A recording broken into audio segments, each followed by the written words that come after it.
Please stand for the Pledge of Allegiance. Allegiance to the flag of the United States of America and to the republic for which it stands, one nation, under God, indivisible, with liberty and justice for all.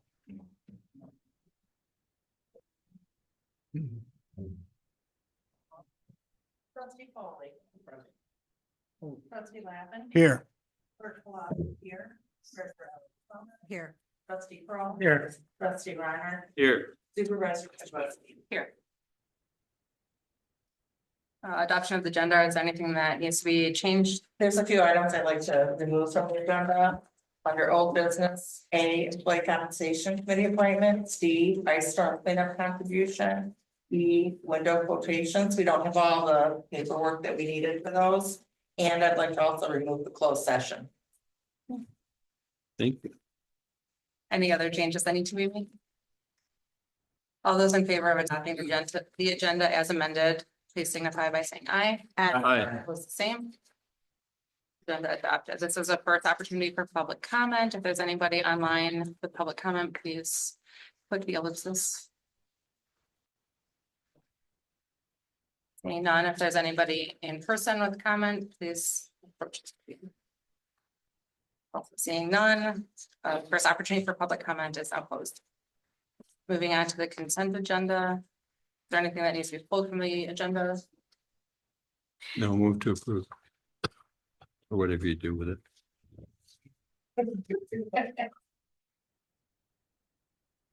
Support, if you're looking for that. Roll call, please. Is there a discussion or not? Of consent agenda? Is there any discussion? I had just a question. Are you gonna, cause you're off a month. Are you gonna, cause you, March's is in here, your report, but not April's? Oh, that's right. I was gonna mention that. Yeah, I'll submit it. Or just put it in the I'll next put it in the packet next or one. I whatever. must have just added the I wrong just one. wanted to ask you, cause I was just zipping through it and. Yeah, I was obviously zipping through it too. Sorry. Yeah, I'll add it to, sorry. Anything else? Roll call, please.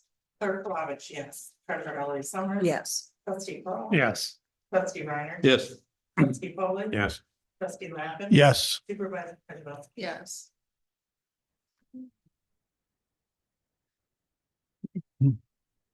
Okay, so moving on to old business E. Eagle Supply. This got tabled at the last meeting. Because we were going to look at different. Or wanted to check out other options for. Well, I thought we were looking into other options, but I don't think that's happened totally yet. So Correct. I guess I could generally make a motion to approve the cleaning Yeah, contract. because we do have to do Yeah, it to yeah. maintain the floor. Yep, yep. Okay, it's a motion to, Approve the quote from Eagle Supply to refinish the floors. And that's 2,400, not 2,700 an hour, correct? Right. Correct, yes. I'll support it. any other discussion? For the record, I did call a couple of places and both of them said because of the storm damage, they're not bidding out any of that stuff right now. Apparently money only comes from one tree. In the maple syrup business. Yeah. I will focus. Treasurer Ellery Summers. Yes. Trustee Kroll. Yes. Trustee Reiner. Yes. Trustee Foley. Yes. Trustee Lappin. Yes. Clerk Palovich, yeah. Supervisor Kozibowski. Yes. Okay. Motion carried. The adoption of the proposed ordinance number 157. All right. At the final steps, we introduced it at the last meeting last month. And ordinance number 157 to tweak section 6.2 to make it clear that ownership, all meters and meter coupling shall be the property of the township and shall at all times be under its control. So at this stage, we could use a motion to adopt proposed ordinance number 157, sanitary sewer and water ordinance amendment. I'll make that motion. No support. Go ahead, Cash. Any discussion? Well, how does, Trustee Crawl, Yes. trustee Reiner, Yes. trustee Polly, Yes. trustee Lappin. Yes. Clerk Flavich, yes. Treasurer Ellery Summers. Yes. Supervisor Zengley. yes, Thank you. So is this the final on this, Tim? Yes, Yeah. yep, just publish it and then it's effective. okay, moving on to old business F, the board room rental agreement. Keep me awake. Yeah, I know, keep on your toes, sorry. We talked about this last month, the resolution establishing the fee for township boardroom rental. We had quite a bit of discussion about it. And then I went back to finalize the resolution and realized I didn't know what I was talking about. So put it back to my assistants here. And so I just want to nail down, and then Abby and I had some email correspondence about another idea too, but so here's what we were talking about last month. So for the boardroom rental, the fee would be $100 per day for township residents, $150 per day for non-residents. Weekends, Friday through Sunday, somebody wanted it for that extended period of time, $250 per weekend for residents, $350 per weekend for non-residents. And we agreed last time that there would be a security deposit in any event of 200 refundable security deposit of $250 regardless of who's using it. And then Abby raised the idea of somebody renting it for a shorter period of time, maybe up to 4 hours, regardless of whether it's a weekend or a weeknight. And you also raised the point, if the boardroom is not being used and it's during business hours and it's not requiring anything extraordinary, you could just say yes, somebody can Right, use the boardroom, but so after hours, weekdays or weekends, if it's under a certain amount of time, do we want to lessen that fee? so my thought on that is that $50 for the half day falls in line with what we've already looked at as far as $100 per day. For a resident and $250 for the weekend would basically be the same if they are renting it Saturday, Sunday, half the day Friday, or half the day Sunday, Friday, Saturday. Kind of falls right in line with that. I think logical for me. So up to 4 hours would be, we'll say. Did you say $50 for that period of time and then for non-residents, you say 100, or did we even address that? I did not even address that. Okay.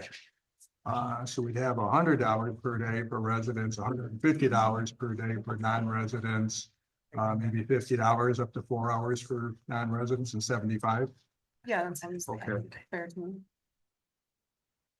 It falls in line with the other numbers that we were looking at. Okay, so with those changes, still the board's up to the board. I can revise this resolution, which we'll read in full then. Whereas Charter Township of Alpena policies 8.15 through 8.20 authorize the Township Board of Trustees to make the boardroom available for public use. And whereas policy 8.18 provides that the Township Board of Trustees reserves the right to establish a fee schedule by resolution for the use of the Township Boardroom. And whereas the Township Board of Trustees wishes to establish a fee for the rental of the Township Boardroom for events by persons and organizations, now therefore be it resolved by the Charter Township of Alpena Board of Trustees, the fee for the rental of the Township Boardroom shall be as follows, just what we stated: $100 per day residents, $150 per day non-residents, $250 per weekend for residents, which would be Friday through Sunday, $350 per weekend for non-residents. Part-time would be up to 4 hours, $50 for residents, $75 for non-residents. And be it further resolved that the user shall pay as a security deposit against any damage done to the township premises or for the user's failure to clean the premises as required by the applicable township boardroom user agreement, the sum of $250. So if that's acceptable, or if someone wants to make a motion to that, to adopt this resolution, we can do so. If you want to don't want to make a motion and hash it out some more, fine. So I guess the only question I have on the $50 and $75 is I would think that most people are gonna say, I only want it for 4 hours then. And then what happens if they're here for 5 hours? From the Sure. time that they set up to the time that they leave?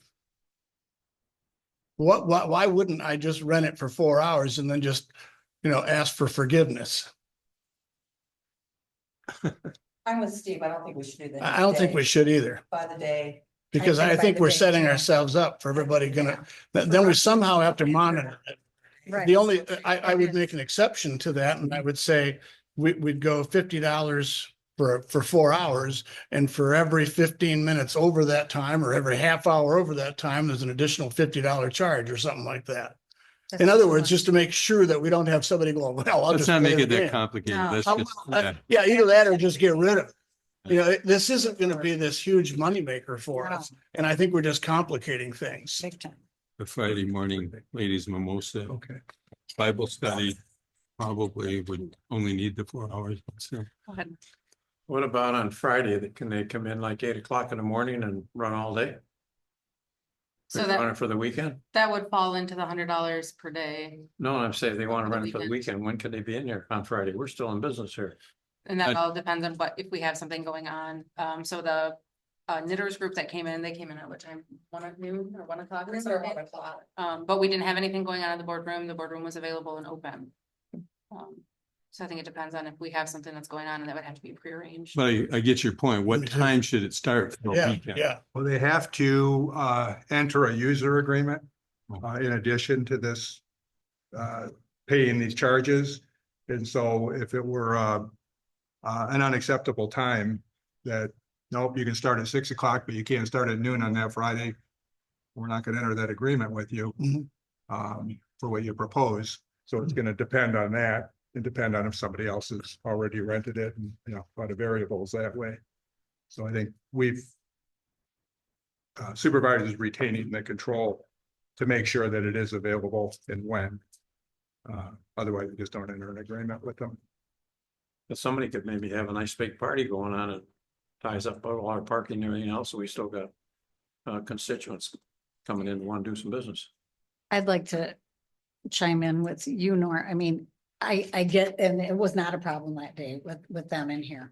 But we have a lot of people that come in and they get a permit and they have to come through here to pay for it and come back through. And if, depending on what's going on in here, we don't want to have our customers go outside and not be able to go through here to make a payment.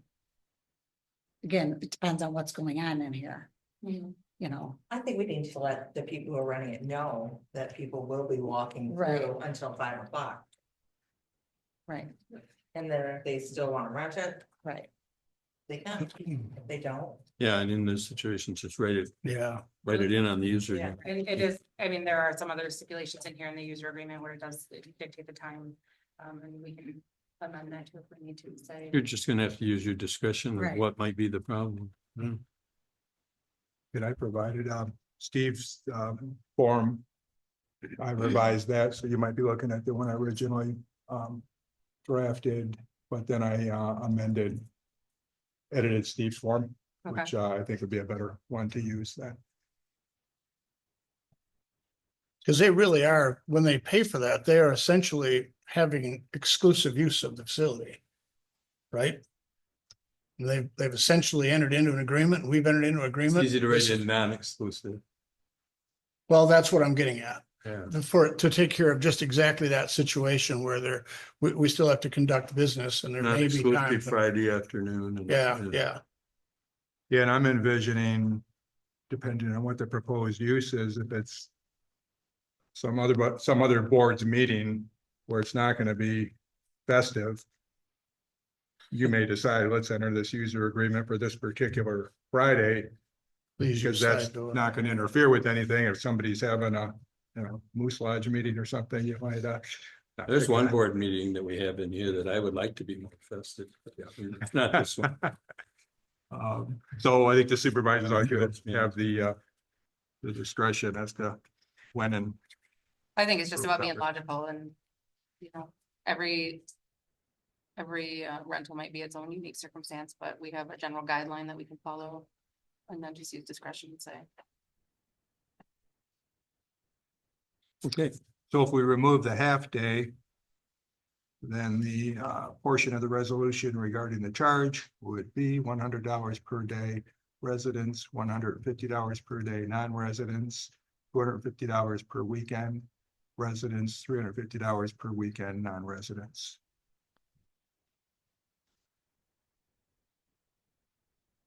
For any other discussion?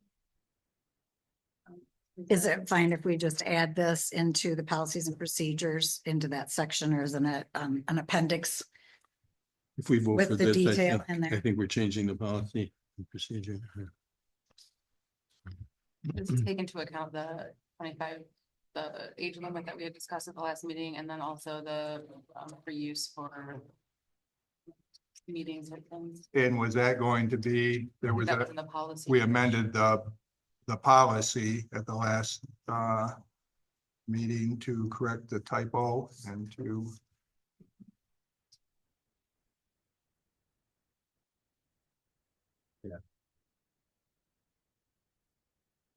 The person at the last meeting did not say anything about renting for free to other governmental agencies or education. We just talked about the corrections and the age limit. Were the only two things that corrected in the policy. Did you want that policy to go to your committee to define exactly how you want that to read now, or do we want to do that by motion? Why don't we just do it by motion and then we'll. So should we do a motion first to pass this resolution? Mhm. Okay, Yes. I'll make a motion to pass the resolution as Tim presented it. I'll support. Any other discussion? Roll call please. Trustee Reiner, Yes. trustee Foley, Yes.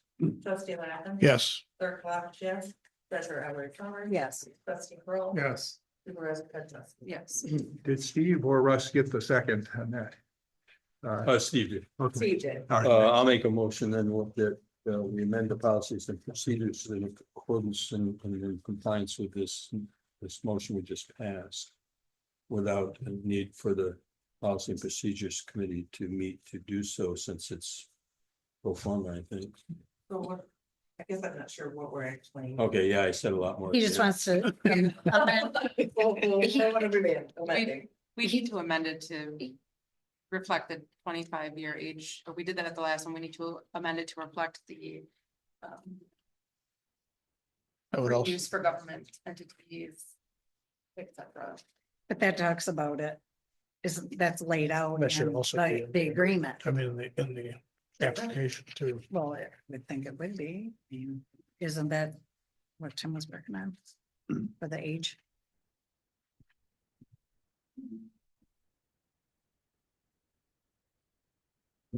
Well, if I don't have the one that you The changed. motion simply is to change policies and procedures right here by motion based on This. that they comply with this motion. Yeah, it still doesn't make sense. No, it doesn't, because I'm understanding that the policy and procedures. needs To show that we're not gonna charge. Governmental entities, I thought That was that's my understanding as well. Is that where we're at with Oh, this? But that's not what this That's not resolution- what the resolution. is. right, so No, it's a totally separate. okay. Somebody else make that. So do you Don't mean, mind. do you mean that if there's a waste management meeting here that we sit on, you know, or any other committee that meets here that we're involved in, that there wouldn't be a fee, which I understand that. But if Have, like the Bureau of Elections has conducted election training here, and we haven't charged them for The that. Board of Review as well, Yeah. does a training which, here. which we would also benefit from, right? It's got education here, and we haven't charged F&B to use it for educational advisors. Or an intergovernmental meeting or whatever. Yeah. I think we're overcomplicating. Yeah. Can you email me, Abby, you said for government purposes, for government related purposes, so that would include anything, wouldn't have to be a governmental entity. Right, It could- government Could be an purposes. authority, could be something benefiting. Or one of our contractors.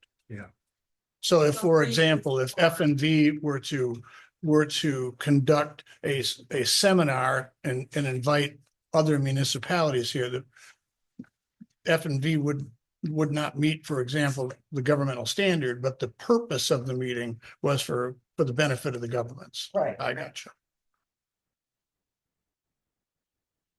Doesn't seem too complicated. That can all be. And fitted really, in this motion, so we're done with this. If We're F and B gonna- wanted to charge for something they're going to do, Right. I think the supervisor has discretion to change Yeah. that. Yeah, we can take the simpler things and really mess them up, can't we? Yeah. So are you making that one? then? Sure. She understands your emotions. I don't know. She doesn't.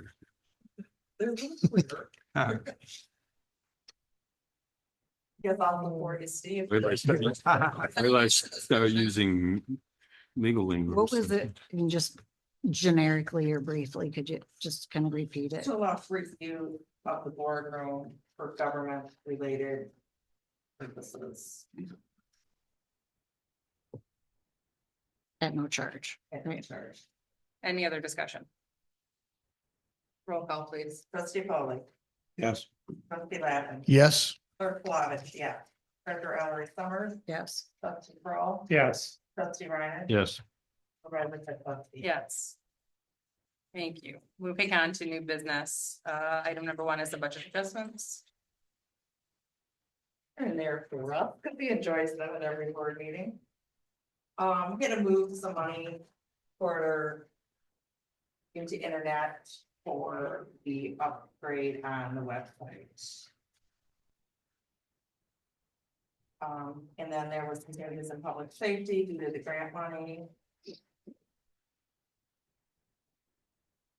And the other one was mostly internet and we needed all data processing with the BSNA software in the water department. I'll make a motion. We approve the budget adjustments as presented. Support. Any other discussion? Roll call, please. Trustee Lappin, Yes. clerk Flavich, yeah. Treasurer Ellery Summers. Yes. Trustee Kroll, Yes. Trustee Reiner. Yes. Trustee Foley, Yes. Supervisor Kozlowski. Yes. Motion carried. Item number 2, the FOP unions letter of agreement. The FOB and the elected. Full-time elected people have had discussion over the last few months. Regarding the office hours, there was discussion of trying to go to 410s. We've got different options.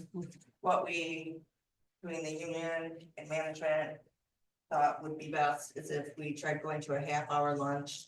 Like 30. This is for a trial period through Memorial Day to Labor Day.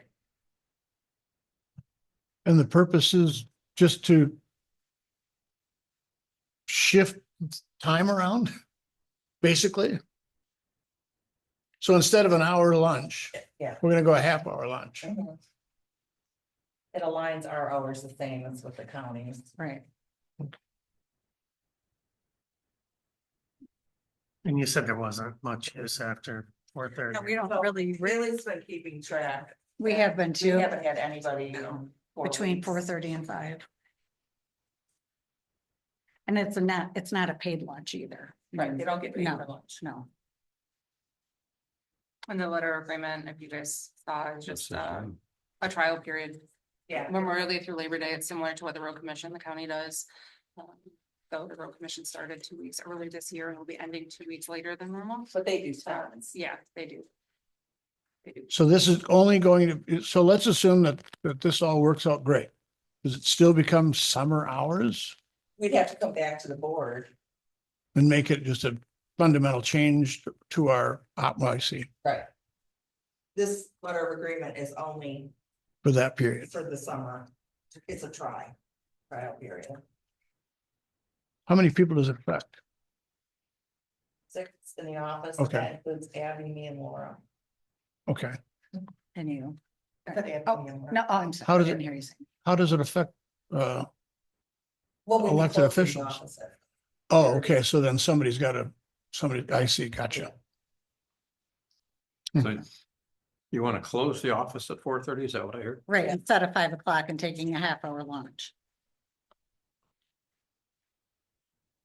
We're busier from 12 to 2 than we are from 4:30 to 5. For sure, and that's when we're short, And that's because when we're somebody's at short-staffed. lunch, right? But how long has this been, have we been open till 5 o'clock? As long as I know. Yeah, as long as I. Since the earth has been cooling. So there's people in And our the other big township thing- feel that we're here till 5 o'clock. So in the summertime, we're gonna go to But we're 4:30. not getting any traffic between 4:30 and 5. Is there any business ever conducted between then? Ever? Well, I mean, is Yeah, there, probably. now and then is there somebody comes in? Pardon me? Now and then, is there somebody comes in and wants a permit or wants to pay their taxes or, Well, now and then, I would think. well, now and then they come in the morning too.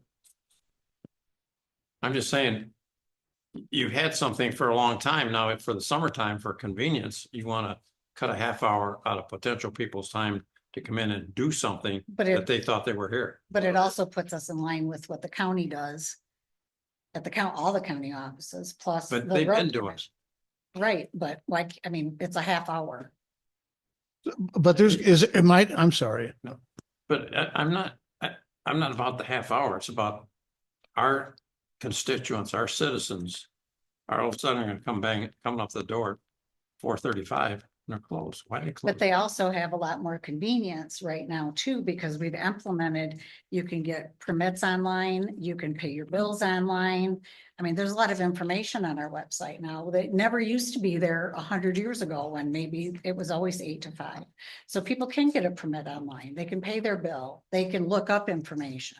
I mean, it's a half hour. We're not saying let's close every Friday or go to 4:10s. It's just a half hour and then in my opinion too, it's something we can do for, you know, the employees we have. I mean, we don't have a lot of money to give out raises or whatever, I mean, to anybody.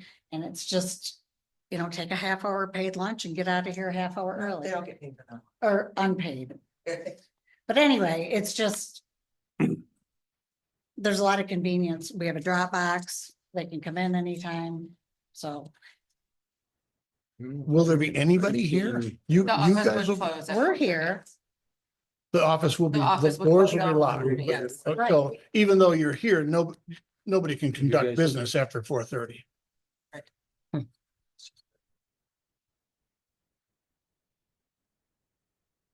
It's a trial period. I mean, That's all it is. It's a trial. I mean, after Labor Day, we can go back to the other way. We've got thoughts on it, now's the time. We're in the customer service business. That's right.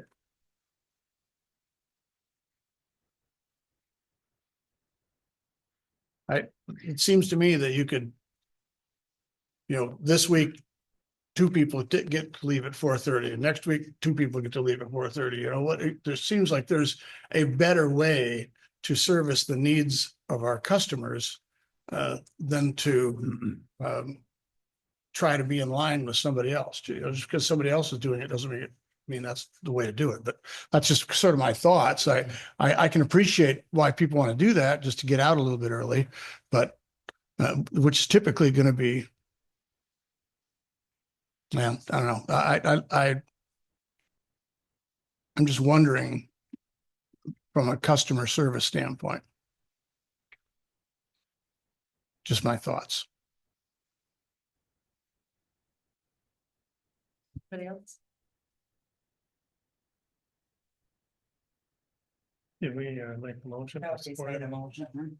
I'll make the motion. I'll support it.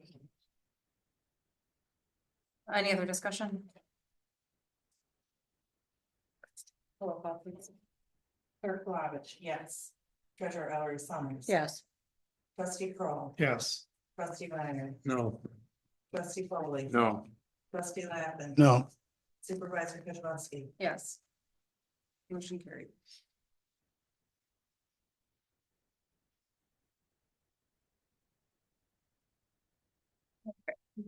Moving on to the contract maintenance agreement for 2025, the tax.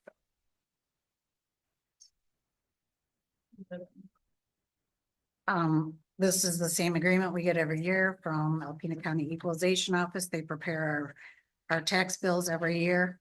And this is just the information we receive to decide whether or not we want to have a newsletter in with the tax bills. So that would be one decision, would be, I would need to know today if anybody wants an insert. We have not done it the last few years. And then to enter into the agreement with the county with the new cost of $2 per parcel for maintaining our database based on the active parcels. What was it before? I don't know It was that. $1.85 last year. What does that translate to? Do you know? Number of 15 cents times X number of, Of 7,400. We still have to provide the postage. Huh? Right. They print them, they calculate the tax bills. They print the bills, they stuff them in envelopes. They're sealed, we get them, we put the postage on them and we ship them up. I still think that we should be looking at a bulk rate on these things. I think that we looked at something wrong because I tried to I did contact the person and they told me a different story again, that place in Grand Rapids, that we can in fact send out first class bulk rate with a return postage. And it's not 72 cents a stamp. I think it was appreciably less than that. So Ours are 70 on the postage machine. so didn't it just go up to 72?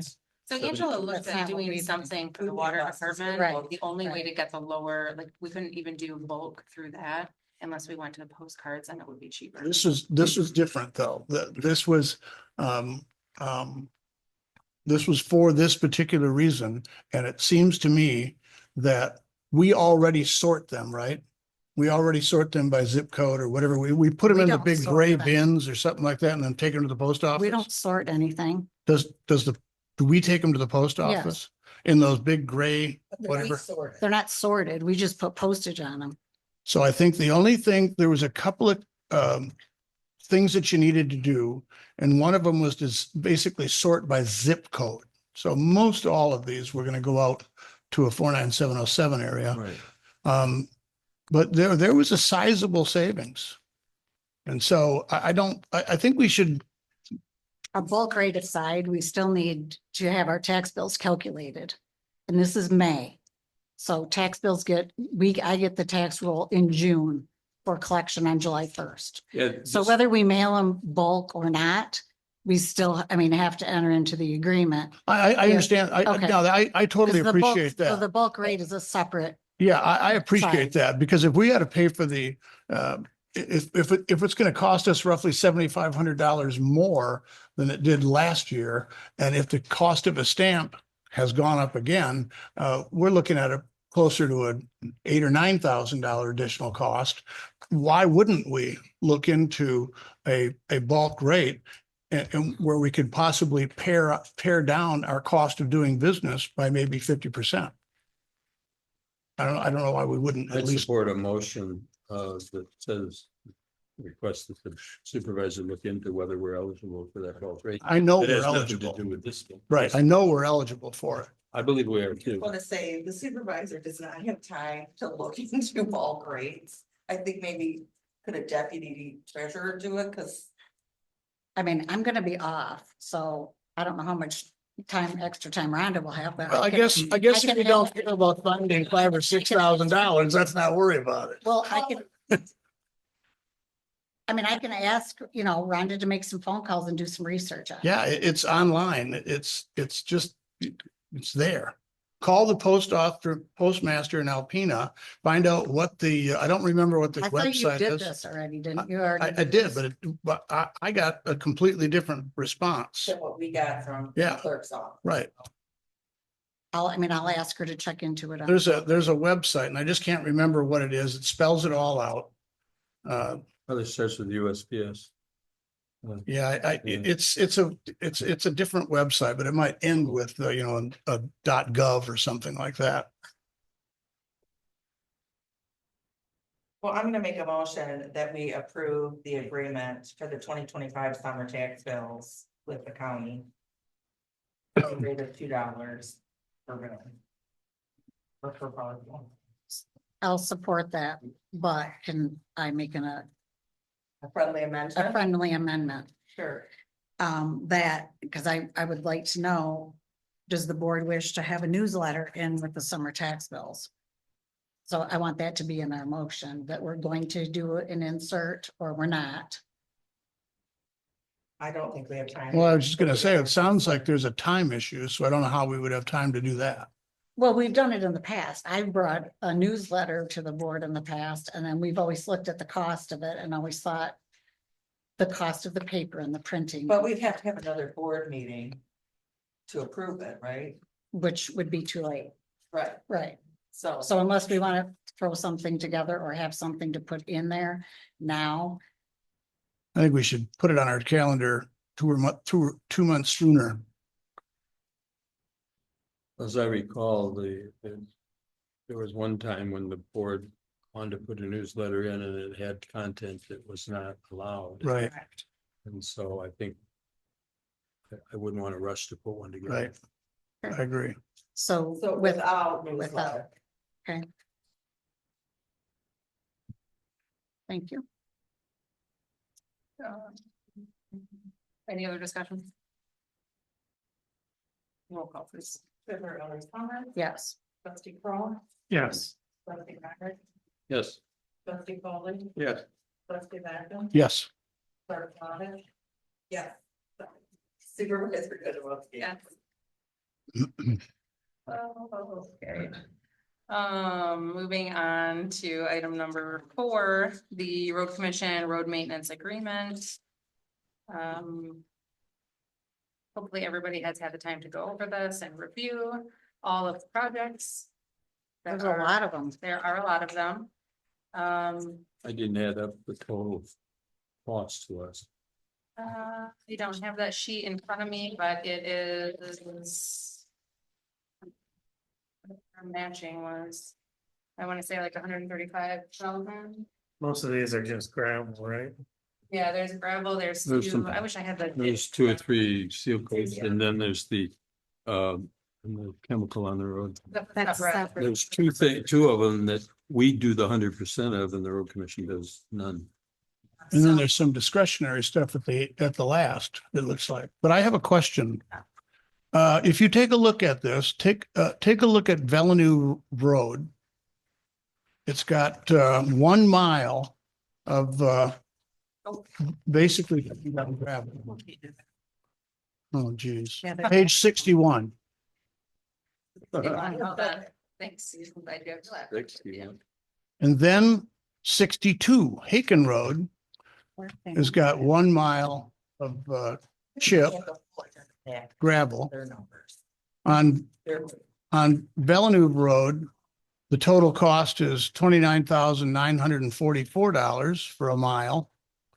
And then on Haken Road, it's $36,748 for a mile.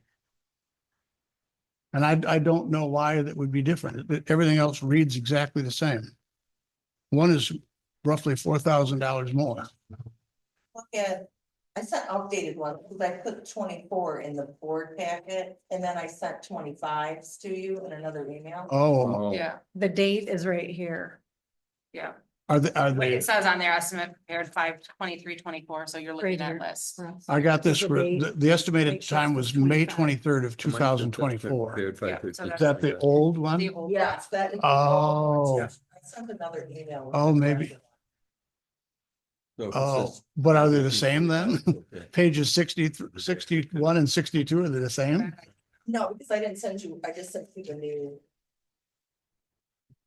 The road commission agreements. I Oh, got another email. oh. Let's go out and So see. that was Tuesday that this was printed. Iron dated 5/13. I changed your paper packets. Yeah, I got the right one. 5/13 is the right one? Yes. Can I see yours for a second? Oh, please.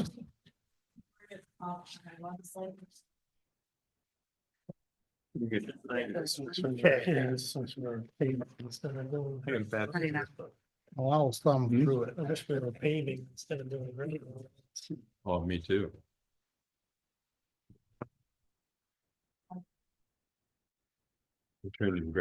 They're turning some paved into. Not this, no. Oh, this is way different.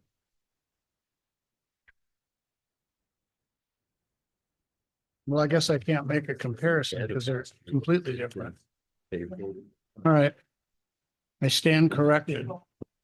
I don't have the right stuff to look at, so I can't complain anymore. Darn it.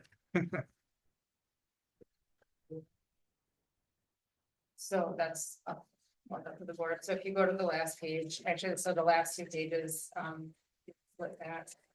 You know, the Monahan Point Road, you'll notice that the matching is not equal, and the Right. reason for that is because,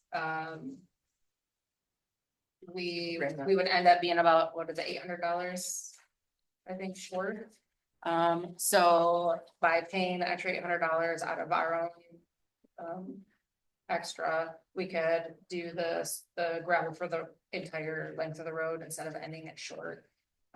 So that's why that matching isn't the same For Monahan. for Monahan Point. Okay. The Samp Road, there's no matching because again, we're out of funds, so that would be completely out of our road budget. I was trying to find the email we sent to you. So we didn't budget for that one. No, and after talking to John Bigden from the road commission, he felt very confident that the Samp Road work could wait until next year. He said he didn't think it would be an issue at all. And it's also possible that we could add it on in the fall if it needed to be done, if we had that money. Because you could get matching funds of other Right, townships that right. use this. So the way that that works is if the rest of the townships fall short or they don't have enough projects to do, then Right. whatever's left in that fund comes back to the road commission and they can reallocate it. So We have a there's total budget enough to cover the half. yeah, we have enough in our budget to cover all of it. Except for, I mean, we could cover Sam, but would just leave us with like $2,000. Or we could wait to see if there's money left over from other townships. That's what I would, I think we should wait too. right, I think we should pull Sam. I always question dust control because I don't know how long it dust lasts. control but is- that's a separate, I know, separate agreement. in here. I'll make a motion. We approve the road agreements as presented with an additional $800 to cover Monahan Point Road and not to include Samp Road at this time. It's already, as presented would show that. we're Yeah, getting as more. presented. Okay, Okay. but not to include the Not to include the same. correct. Actually, it's really 700 and something. Yeah, it's We're rounding it up to. close to 800. Why do you always round up? Paper that way. Better than rounding down. Okay, so we have a motion. There's I support. support it. Any other discussion? Okay, roll call please. Trustee Kroll, Yes. Trustee Reiner. Yes. Trustee Paul. Yes. Trustee Lappin. I guess I'll go on blind faith and say yes, because I don't have what you guys have. Yes. Treasurer Ellery Summers. Yes. Supervisor Craig. Yes. Okay, motion carried.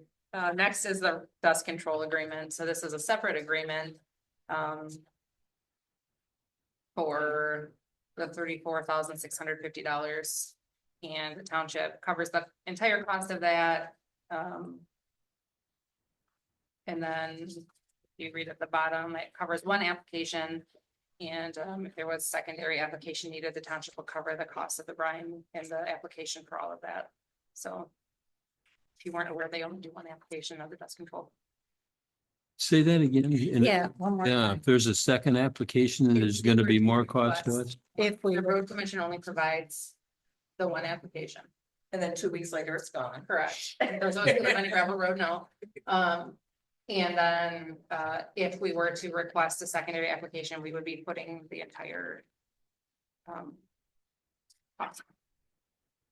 Who determines where we put this solution? We have a list that we get from the road commission. I asked that same question. I'm glad you asked. We get a list from the road commission of the gravel roads that they do, and they do.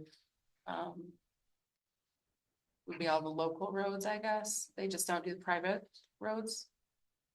Is my understanding. The squeaky wheel gets the grease usually, so. Well, you can't put grease. So, because I've been. Some people just put oil on the road. That was great. but I you would Can't do that. case. Yeah, that's not true.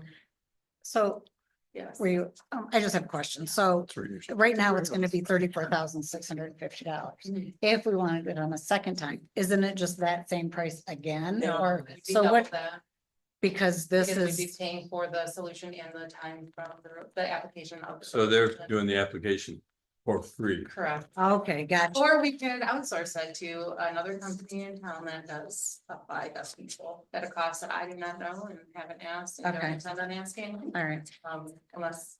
It lasts so such a short time, I'm told. I'll make a motion. We approve the road commission dust control agreement in the amount of $34,650. I'll support that. Any other discussion?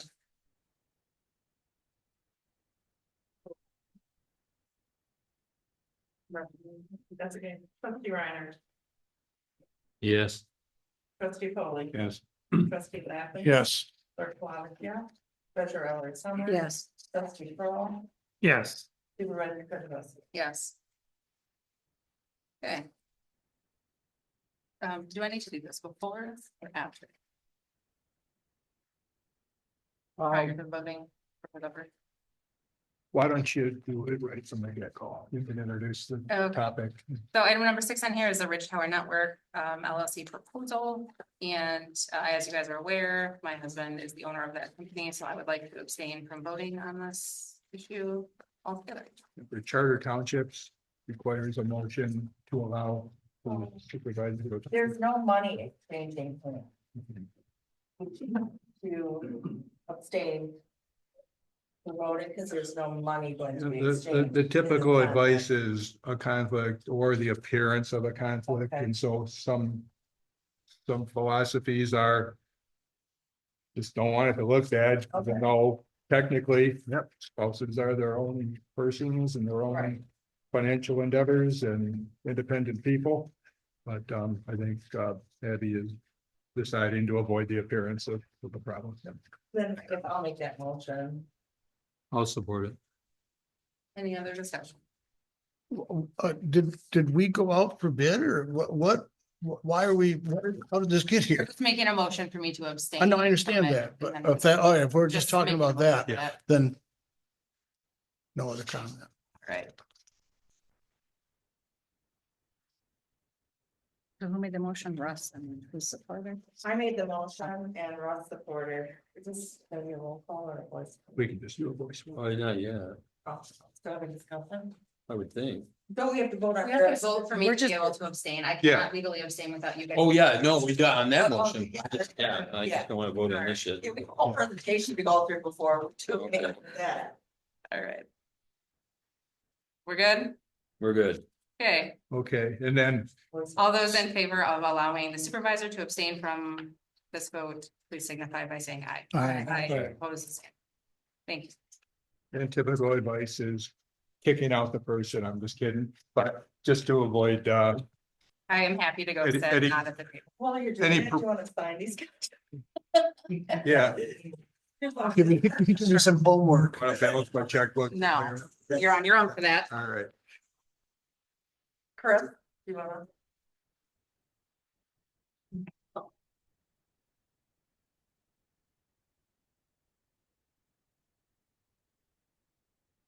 Good evening.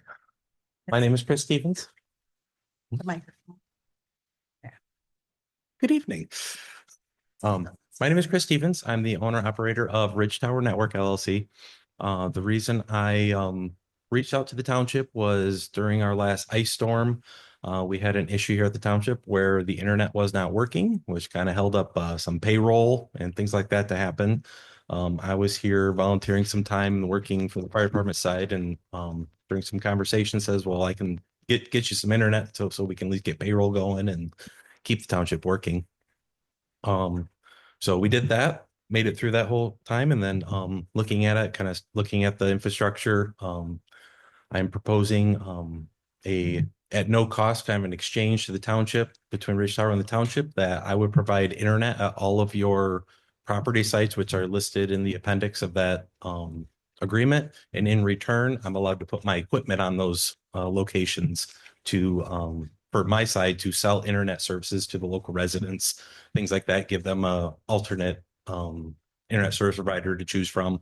And then on your guys' side, you would have a backup internet source. So if one of the other ISPs you use goes, they lose power, they lose service, you would have an automatic backup that would kick in and keep you guys online for your business.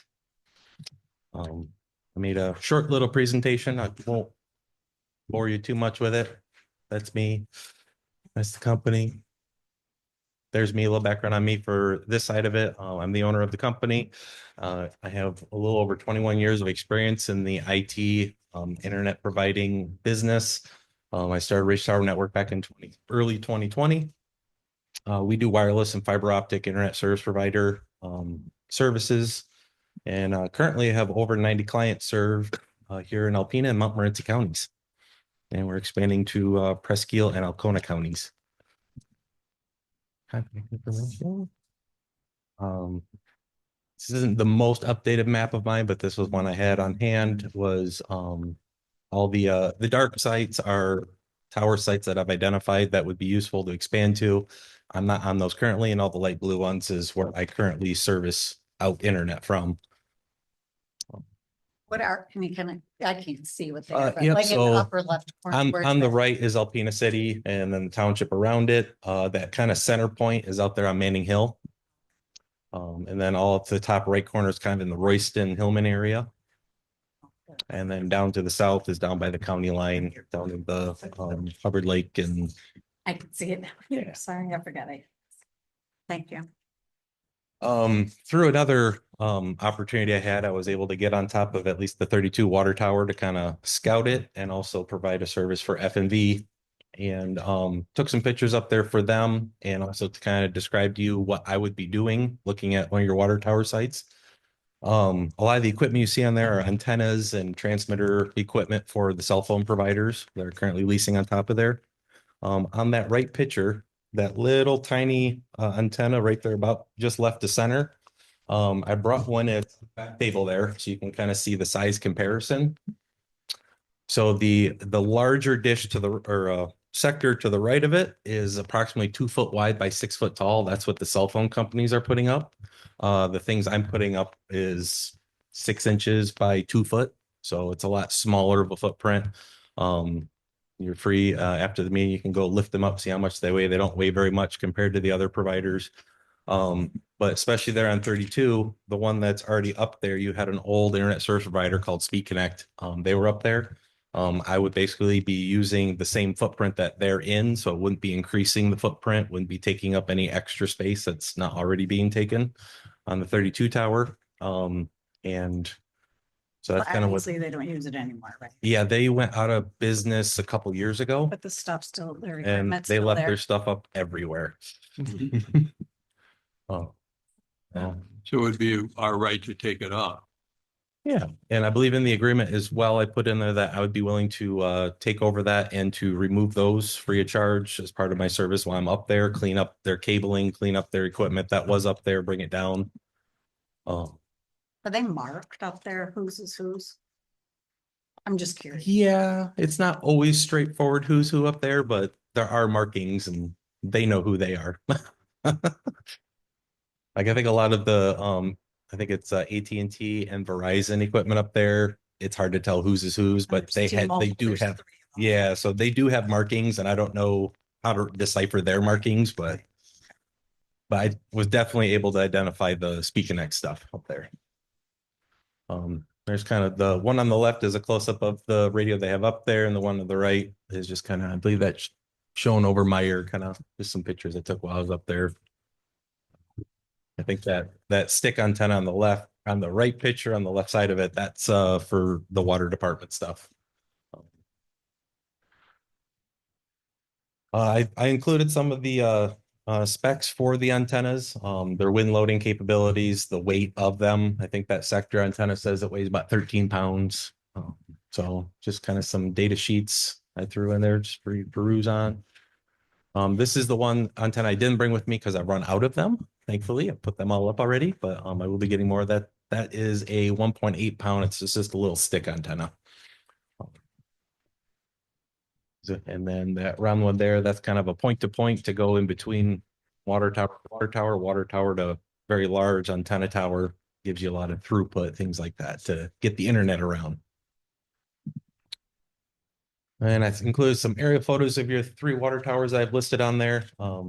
They're Google satellite pictures, but kind of showing you the top of them.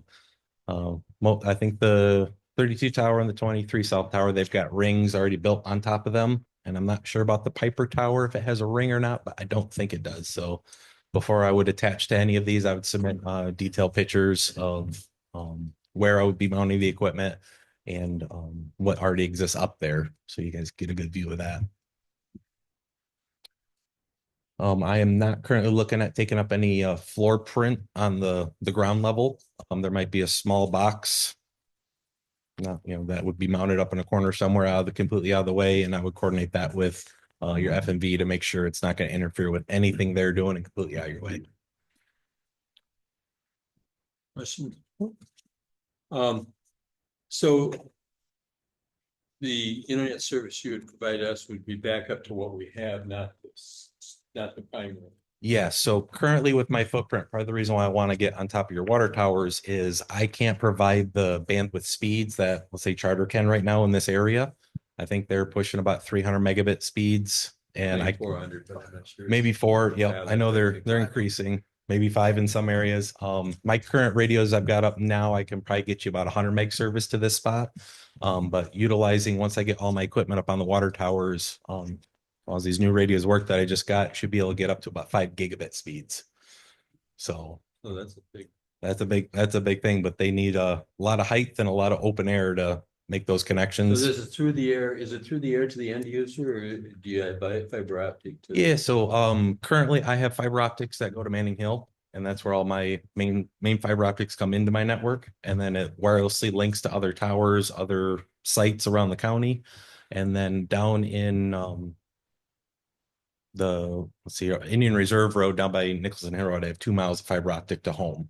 So that was my test point to see if it's going to work, and it is. So now I'm looking at more areas to expand that too. Just fiber costs a lot of money. So I'm looking at 2.1, Chris, and it says latency below 100 ms, whatever that is. Milliseconds. And that I assume is if ours fall below a certain level, Yeah, so that is just my service level agreement saying that's the minimum I'll provide to the township. So it'll either be that or better. Milliseconds, you want that to be lower, and the megabits per second, you want that to be higher to be better. Okay. Yeah, So residents in our township would also be able to purchase this from you directly then? yes, yep, through us and Spectrum and just by, The point is to be back. right? yeah, currently it's to Right. be back up. In the future, once I've upgraded enough equipment to get those speeds, then I'll definitely be willing to talk about becoming a primary provider for you. I just didn't want to try to push that now when I knew I couldn't get there, and I don't want to set anyone up for failure there. Do we have any idea of the electrical costs for the sites you're proposing? Yeah, so each of those radios, they pull anywhere from 7 to 8 watts of power. So on, like, let's say on top of the water tower, I'd have 4 sectors up to get full 360 coverage, and one of the point-to-point links, so that'd be 5 times 6 is. Everyone answered. So 35 watts, that's not even a full 40 watt light bulb running. So it's a very minimal power Okay. And That's what I wanted to hear. yep, it's very minimal power. And if for any reason that became more, then I would definitely be willing to discuss any kind of a compensation we can make if that was to be needed. The only way we'd know that is if we had a separate metering, and we're not gonna do that, obviously. in all these places. Yeah, the separate meters is a big cost, and we're trying to keep this as small cost on either side, no money exchanging hands. Unless Laura discovers that our power bill is going way up. Mhm. Okay, Shell does it. well, whatever. I just have a question. Would this also affect like the fire department if you're in like weird spots and you don't have good signal? Would this also benefit? There Like are. if you're in a weird space or not really, like with radios and things like that, or? So it is a different technology. There are options to do the mobile connection like that. I'm not currently set up for that. I can definitely look into that, see if that's something I can deploy in the area. To get the bandwidths with these specific radios, you need a lot more line of sight. Just curious. I Yeah, didn't know. the leaves on the trees destroy the signal pretty quick. So for a vehicle or something on the ground like that, they're probably not gonna have a really good reception. Okay, I'm just curious. Yeah, I think probably a cell phone connection at that point probably be more useful for a ground vehicle. Yeah, Okay. but for a house that you can get up on top of a house, get that line of sight. Right. Works pretty good.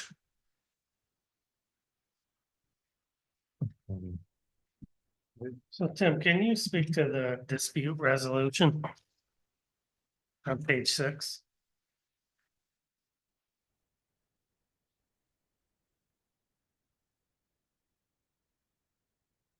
It's not locking either party into arbitration or mediation, really.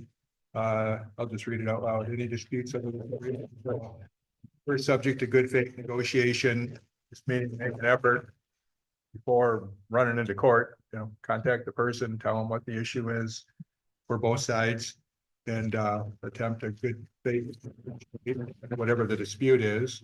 If unresolved, the dispute shall proceed to mediation in Alpena County, and mediation is arbitration. So that would be hiring a retired judge or an attorney or a mediation service to try to work it out short of court. If that doesn't work, then mediation fails. The parties may proceed to litigation in the Alpena County Circuit Court. Really, it could be district court, depending on the amount involved or an issue. So I think that should be revised to proceed to an applicable court or a court of competent jurisdiction. Is that pretty common, that language? Sometimes contracts will provide for you must arbitrate. Like Right. you're waiving your right to go to court.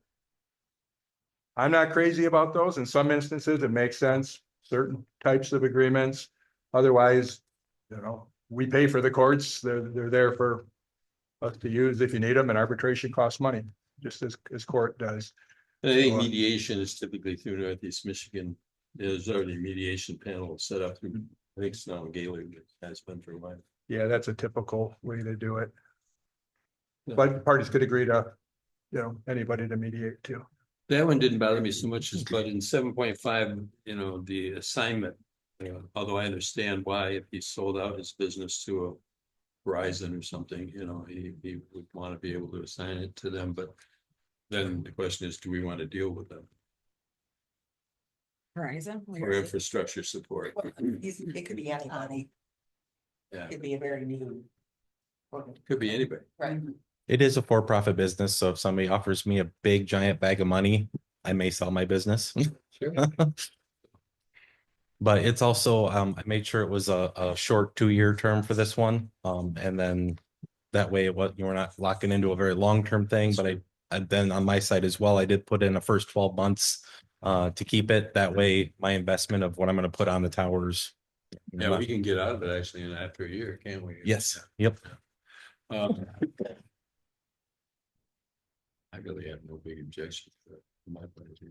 My question basically to the board is, in 1.3, it says before installing, replacing or modifying equipment on or near the tower.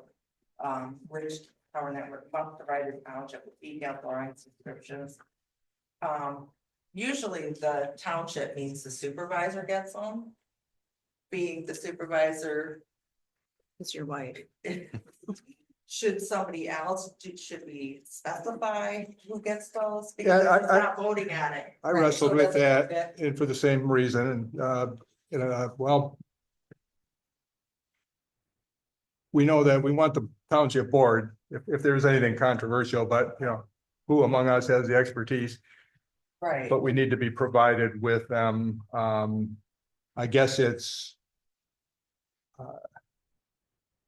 Yeah, who? I mean, if there's a red flag when you get the description, it's gonna be 500 feet tall or something, or it's gonna crowd out the other.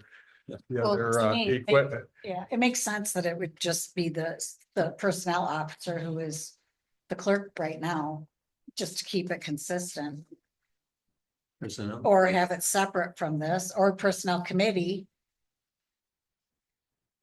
If there was a I- problem, but I, you I know, will say from my side, like if I'm gonna bring you guys the descriptions of where I'm gonna put the things, I would drop it off right here at the front office window, and you guys can use whatever process you want to approve that. it just needs. No to go- objection on It my just side. needs to go to somebody. It's probably not gonna be anything we understand anyway. Right. Right. Couldn't understand it. But if we don't want it to look bad, just say, Right. usually that stuff goes to the sewer. I would ask you. Before, I know from past years, like Verizon, T-Mobile provide these intricate engineered drawings. And usually it was Jerry Blue or Phil Heath before him, the DPW director, who was in charge of the water tower, and he relied on him to make sure that, but yeah, we don't have that same situation now, so. Yeah, we want drawings, so we know what's Right. there, whether it's a committee. I don't know what, if you'd have any committee that would be close. Have someone, and I'll do it as clerk, just so it's on record, it's part of my file, those drawings, As a point. Well, as the point person. Well, and that's in case, say, whoever rents from us on those Right. towers says, hey, we're now having a problem. And Right, then we've got something to show them who have the expertise. right, And they can, work with Chris to try to get his placement different so that it doesn't interfere with them.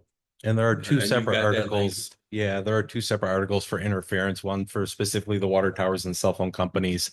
And then there's another one in there as well for any of the other locations I'm at, which cites the FCC's regulations on the radios I use, and I must maintain them not to be in interference with anyone else's pre-existing things. This sort of reminds me though of the early cell tower stuff, there was private owners of cell tower networks. And then there was the big companies, it's kind of neat. I like it.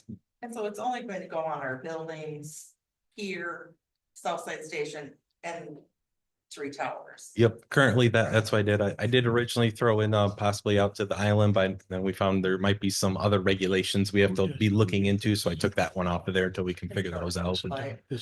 Deal. So Boy, if the island would help the people that are in the shoreline Stranded. have either cell or internet, that would be great, because that's a dead area. I was thinking.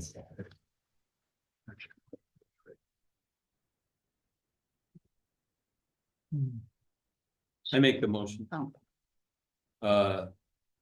And that all drawings, whatever, be delivered to the clerk for She's the point Keeping. person. Right. keeping. And that we approve the agreement for the 2-year with Ridge. Here it is, Ridge Tower Network LLC. Was that, I understood. Did you hear me? No questions, Ross. see? I'll support I'm it. simple.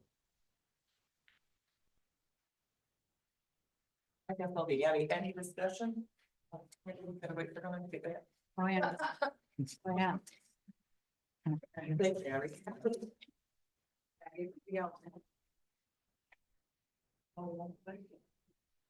Chris, who is the company that went out of business and left their equipment up there? I believe it's Speed Connect Okay. or Speed Net. I think they were called both at one time and they changed hands a few times, but All right, thanks. They possibly might still be in somewhat kind of business down in the Saginaw area, but I have not been able to get a hold of them and Yeah, that one doesn't sound familiar to me, so I don't think I ever helped with their So like the one of the tower leads. 60 fence. Oh my time. Just to bring you up to date, Russ made a motion to approve the agreement with Bridge Tower Network for 2 years with all drawings to be presented to the clerk for record keeping. Thank you. And, Laura supported it. Any further discussion? Why 2 years? seemed like a good starting point. Hopefully in the first 2 years, I can prove myself worthy and continue going past that. Or if that way gives us both opportunities, if anything needs to change in the agreement, that not locked into something very long term, but at least gives me a full year before that way I can at least recoup any of my costs from any potential clients I might be able to get. So really, the ultimate intent of what you're doing is just looking to benefit Ridge Tower Networks. And as a result of you utilizing our airspace effectively, then we get the benefit of an internet should Spectrum or whoever we have should go down. Yes. That's the nuts and bolts of it, right? So this is Yeah. basically to benefit Ridge Tower Networks. So I don't understand why you'd want to just go a 2-year term, I guess, on that, but anyway, that's okay. I think we'd like to, because at that point, in 2 years, we can renegotiate. Is there any kind of what, there must be a clause in here that says if we're not happy, we're out. Yeah, so after the first 12 months, you can give me notice within 90 days that you'd wish to back out of the agreement, then we can back out of the agreement then. It's if you're not happy with what's going on or if there's any issues, or we can discuss the issues and have a good faith discussion to see if we can solve any problems if they come up. Or if it's working real well for you, we can. Yeah, there's actually three terminations in here. A 2-year, a 12-month, a 30-day, and a 30-day. Yeah, I think there's also one for cause. So if Right? That's the there's, 30-day cause. yeah, so if something nefarious was to happen, then we can get out of it sooner on either side. He wants a locked in 1 year as long. Yeah, no, I get it. Clause, yeah. Mark? You are a full-time fireman Yes, for sir. this township. What if you're needed when you're on duty for your business? I don't do work outside of work. So I've made steps that whenever I am working for the township, that I am not working for Ridge Tower Network, and I have other people in place to cover that time for Ridge Tower Network. That way I can commit my full time to the township.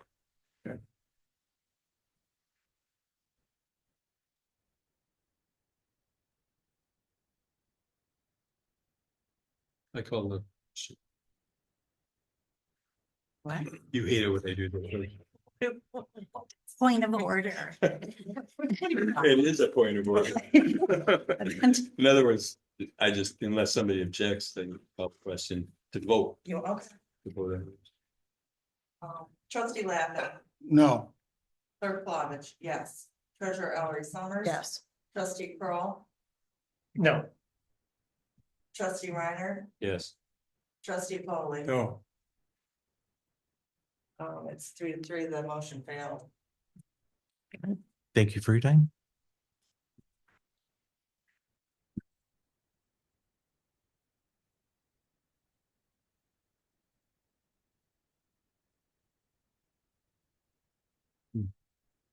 You get to come back now. Do I just mosey back up? Welcome back.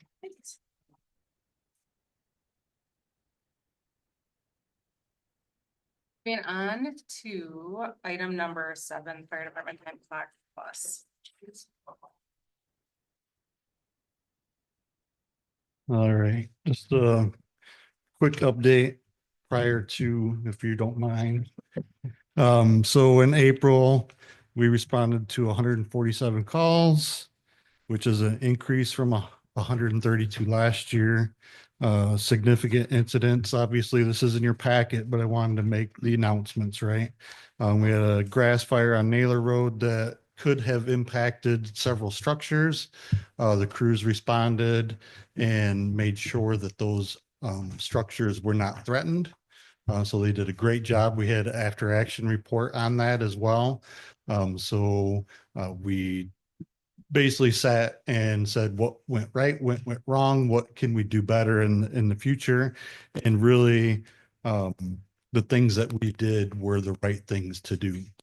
Same thing that happened at the commercial structure fire at Lutz Plaza, where attached pole barn butted up to the building where the fire was. There was 6 other businesses in there. We saved 5 of those where the fire did not spread into multiple use, right? So obviously there was some smoke and water damage in some of the other ones. But from my understanding is at least one of them is back open already. Zen Fitness, right? So the things that were inside the building did what they were supposed to, and our efforts made sure that they were able to hold. So that was a great accomplishment there. We continue to increase our training with our task books that are out for everybody. All the full-time staff were assigned different fire officer command trainings online. We did our wildland interface refresher because it is that time of year. We did firefighter cardiac emergencies. So if we had a firefighter go down with a cardiac emergency, how to get their equipment off in a timely fashion, because you can't do CPR with all of that stuff on effectively. So it's how do you get them out quickly? I completed a fire officer 3 train the trainer, so I can now instruct firefighters that are progressing on to higher levels. We did a driver's training for all department members. It wasn't the complete driver's training, but it got them back into some driving, what do you want to call it? Just some scenarios and skills of backing, doing a serpentine, and then doing an offset for driving, getting back used to the driving of the big vehicles. And then some of the big things are we're in the process of hydrostaticking our self-contained breathing apparatus bottles. They're required every 3 years. So they have a life cycle. They get that. They can get that 3 times. So it's 5 years.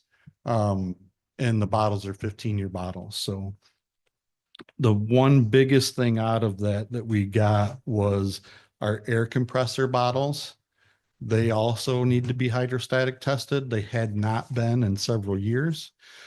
So they are out right now. We have 4 main bottles in our air compressor.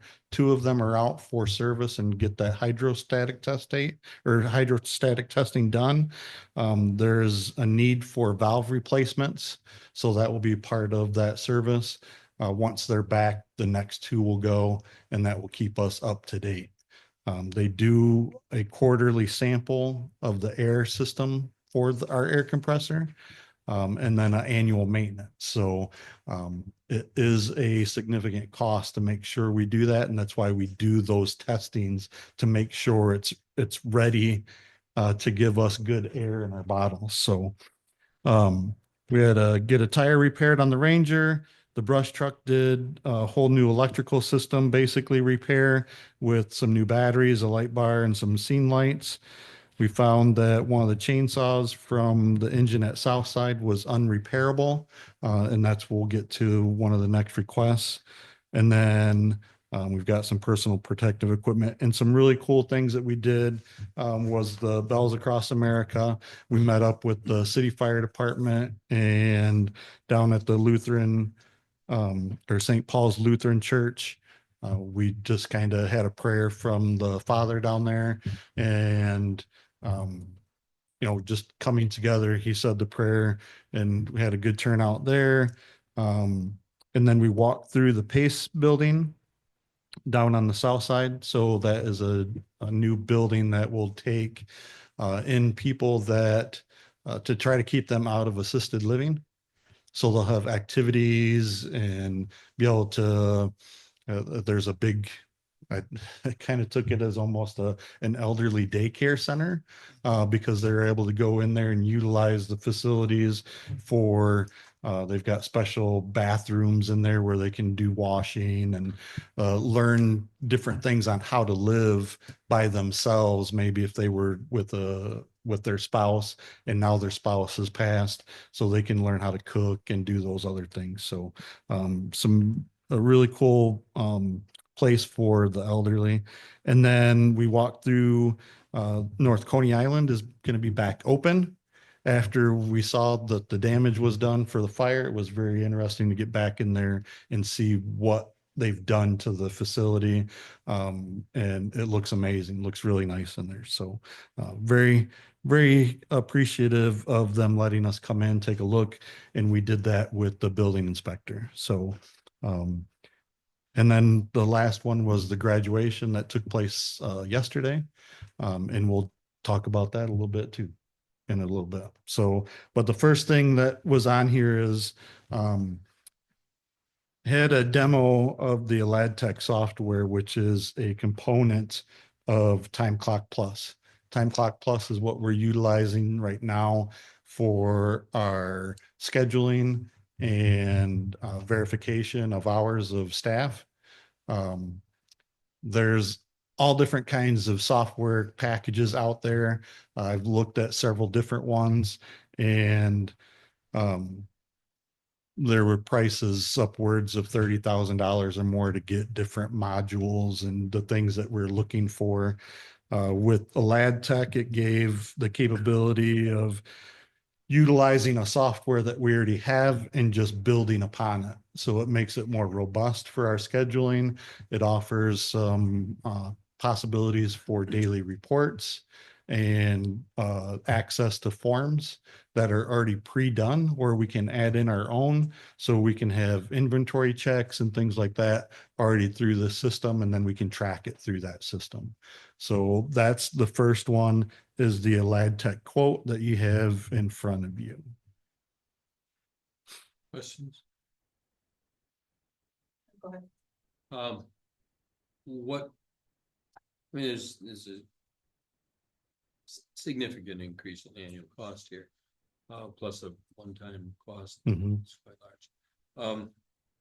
What are we trying to solve here with this? What does this do that the present software that we thought was going to handle all this? So the current software that we have now, it allows them to punch in, punch out for their days. This will actually provide a schedule that will go through basically the year if we wanted to, and then offers more capabilities. So having these forms, which it doesn't currently provide. So we can have inventory checks, we can have daily logs, we can have our pre-plans put into this.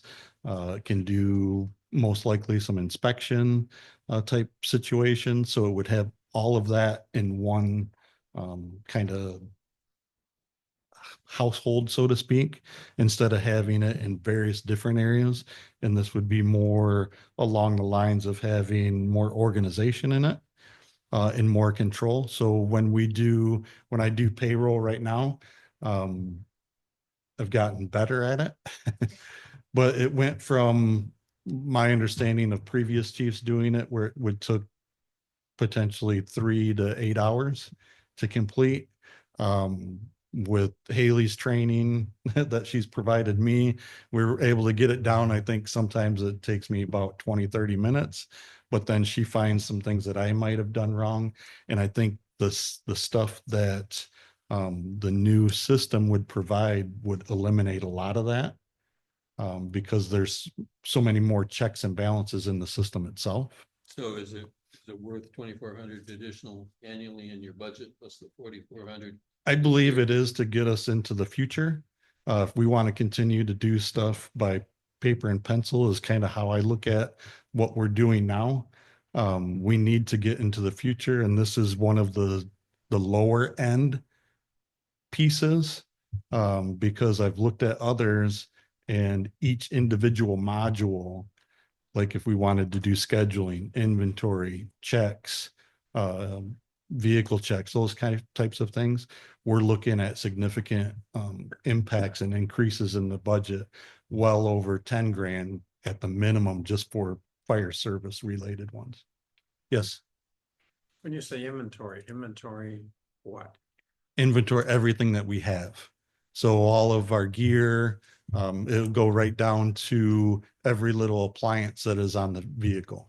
So you So don't have that presently on anything right now? we have that on a spreadsheet. It's not in a computer someplace? It's in the computer on a spreadsheet, but this will help manufacture that so we can look at it. I can take my phone and go out to a truck and actually punch in what I see in that truck instead of taking my laptop out to the truck.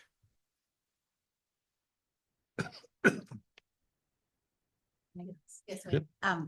So for example, like we work, I work at my desk and my computer, and if I pull something up or update something, and then Rhonda gets into it, I mean, she can see it. So is it basically that everybody can log into this Yes, and they do a check, they do whatever they have to do, it's updated, and the next time somebody else logs in, it's right there. yes, So it's a huge time saver. yes, And it's consistent. yes, And everybody's on the same page, not this form, that form, and who updated it last, it's gonna be Correct. right in there. correct.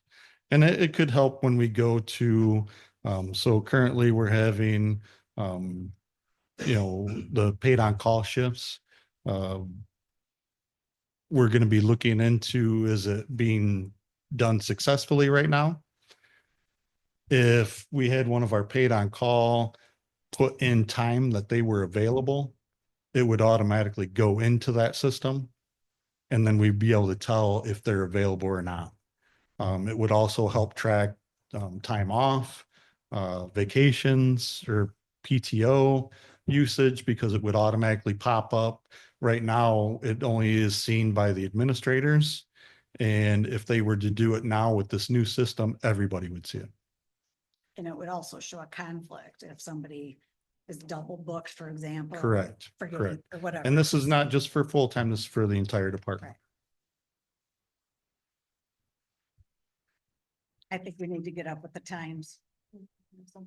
Well, I'm concerned about the fire department currently operates on a very, very thin budget. And I see $8,000 and I see 2 sets of turnout gear. And if we're spending 20 minutes or an hour every pay period doing this, is it really cost effective? I understand what you're saying. I get it, that it's a full management system. I take it what we have now doesn't have the availability to broaden into something like that, or is it? That's what this is. This is, On to what we currently have. so does this component benefit the entire township? Or does this component benefit one segment of the township? Don't see how we would use its components in other areas. Specific to fire departments, as I understand. So potentially, this is first responder, but it That's what- could help with other areas. Well, We just have to look at our license. Yeah, well, I guess that was another question. On the website, it talks about being a workforce management solution. It doesn't necessarily talk about just fire incidences or fire departments. But talks about employee scheduling, workforce management Correct. as Are you looking at the Lad Tech or just Time Clock Plus? both. Okay. And so I'm troubled by the idea that we've struggled with the when we have brought forth time cards and time punch things and do this and do that, there's always been this pushback. And it's like,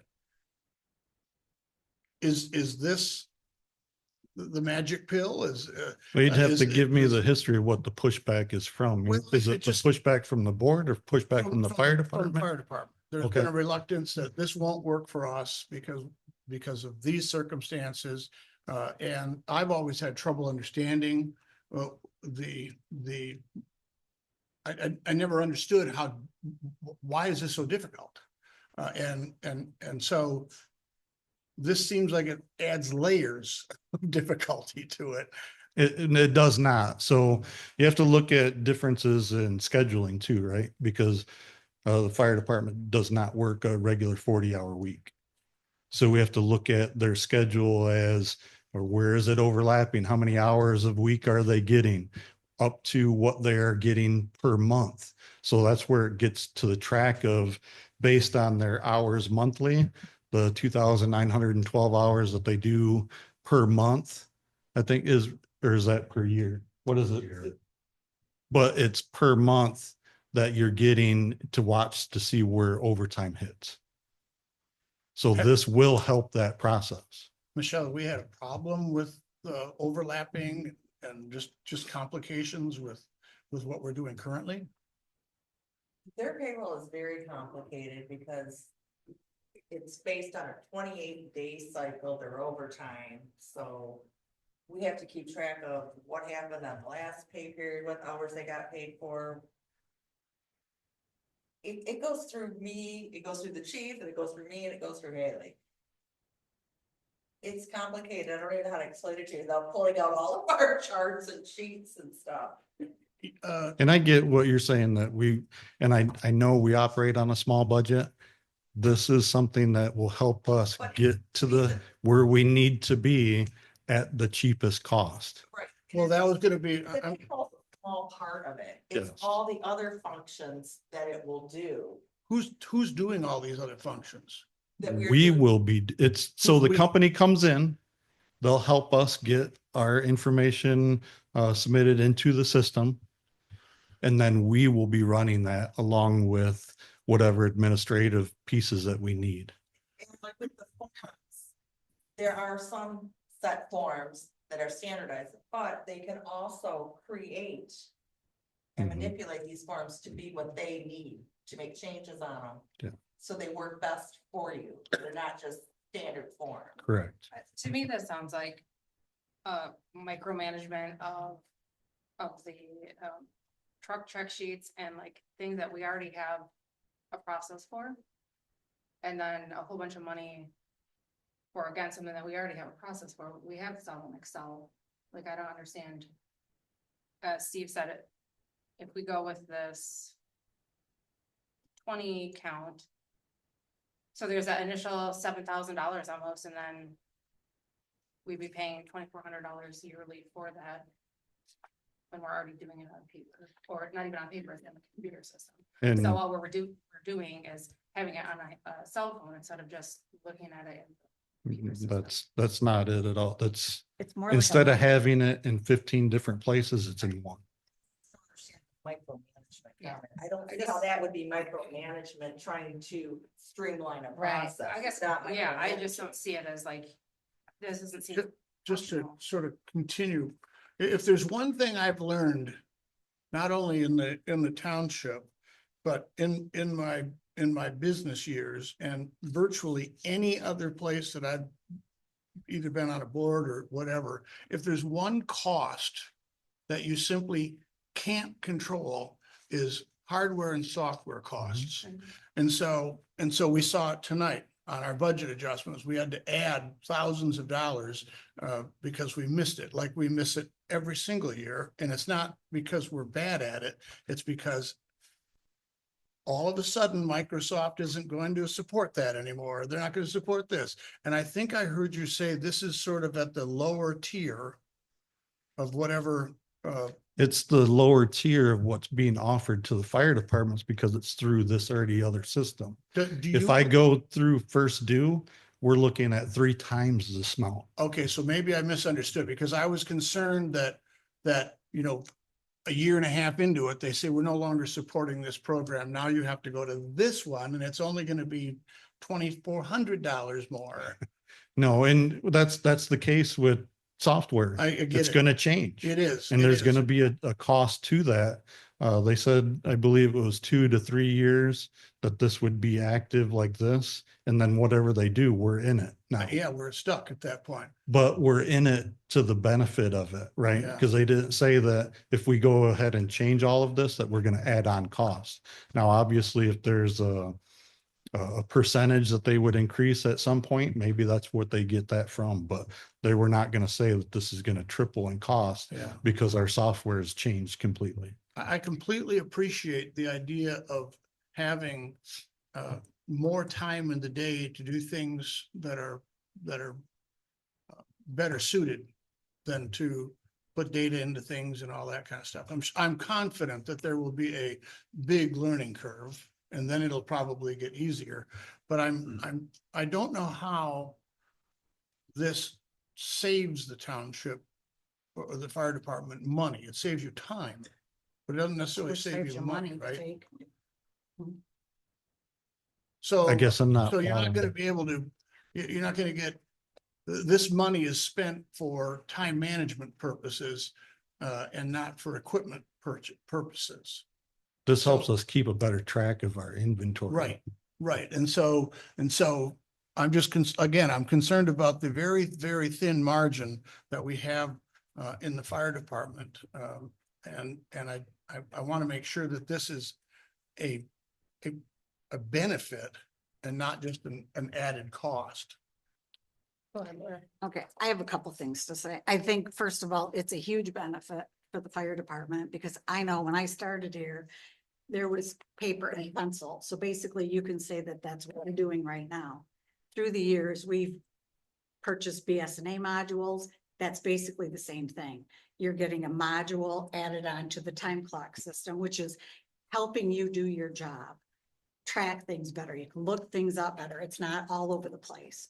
So to me, that's a huge benefit. Plus it saves time from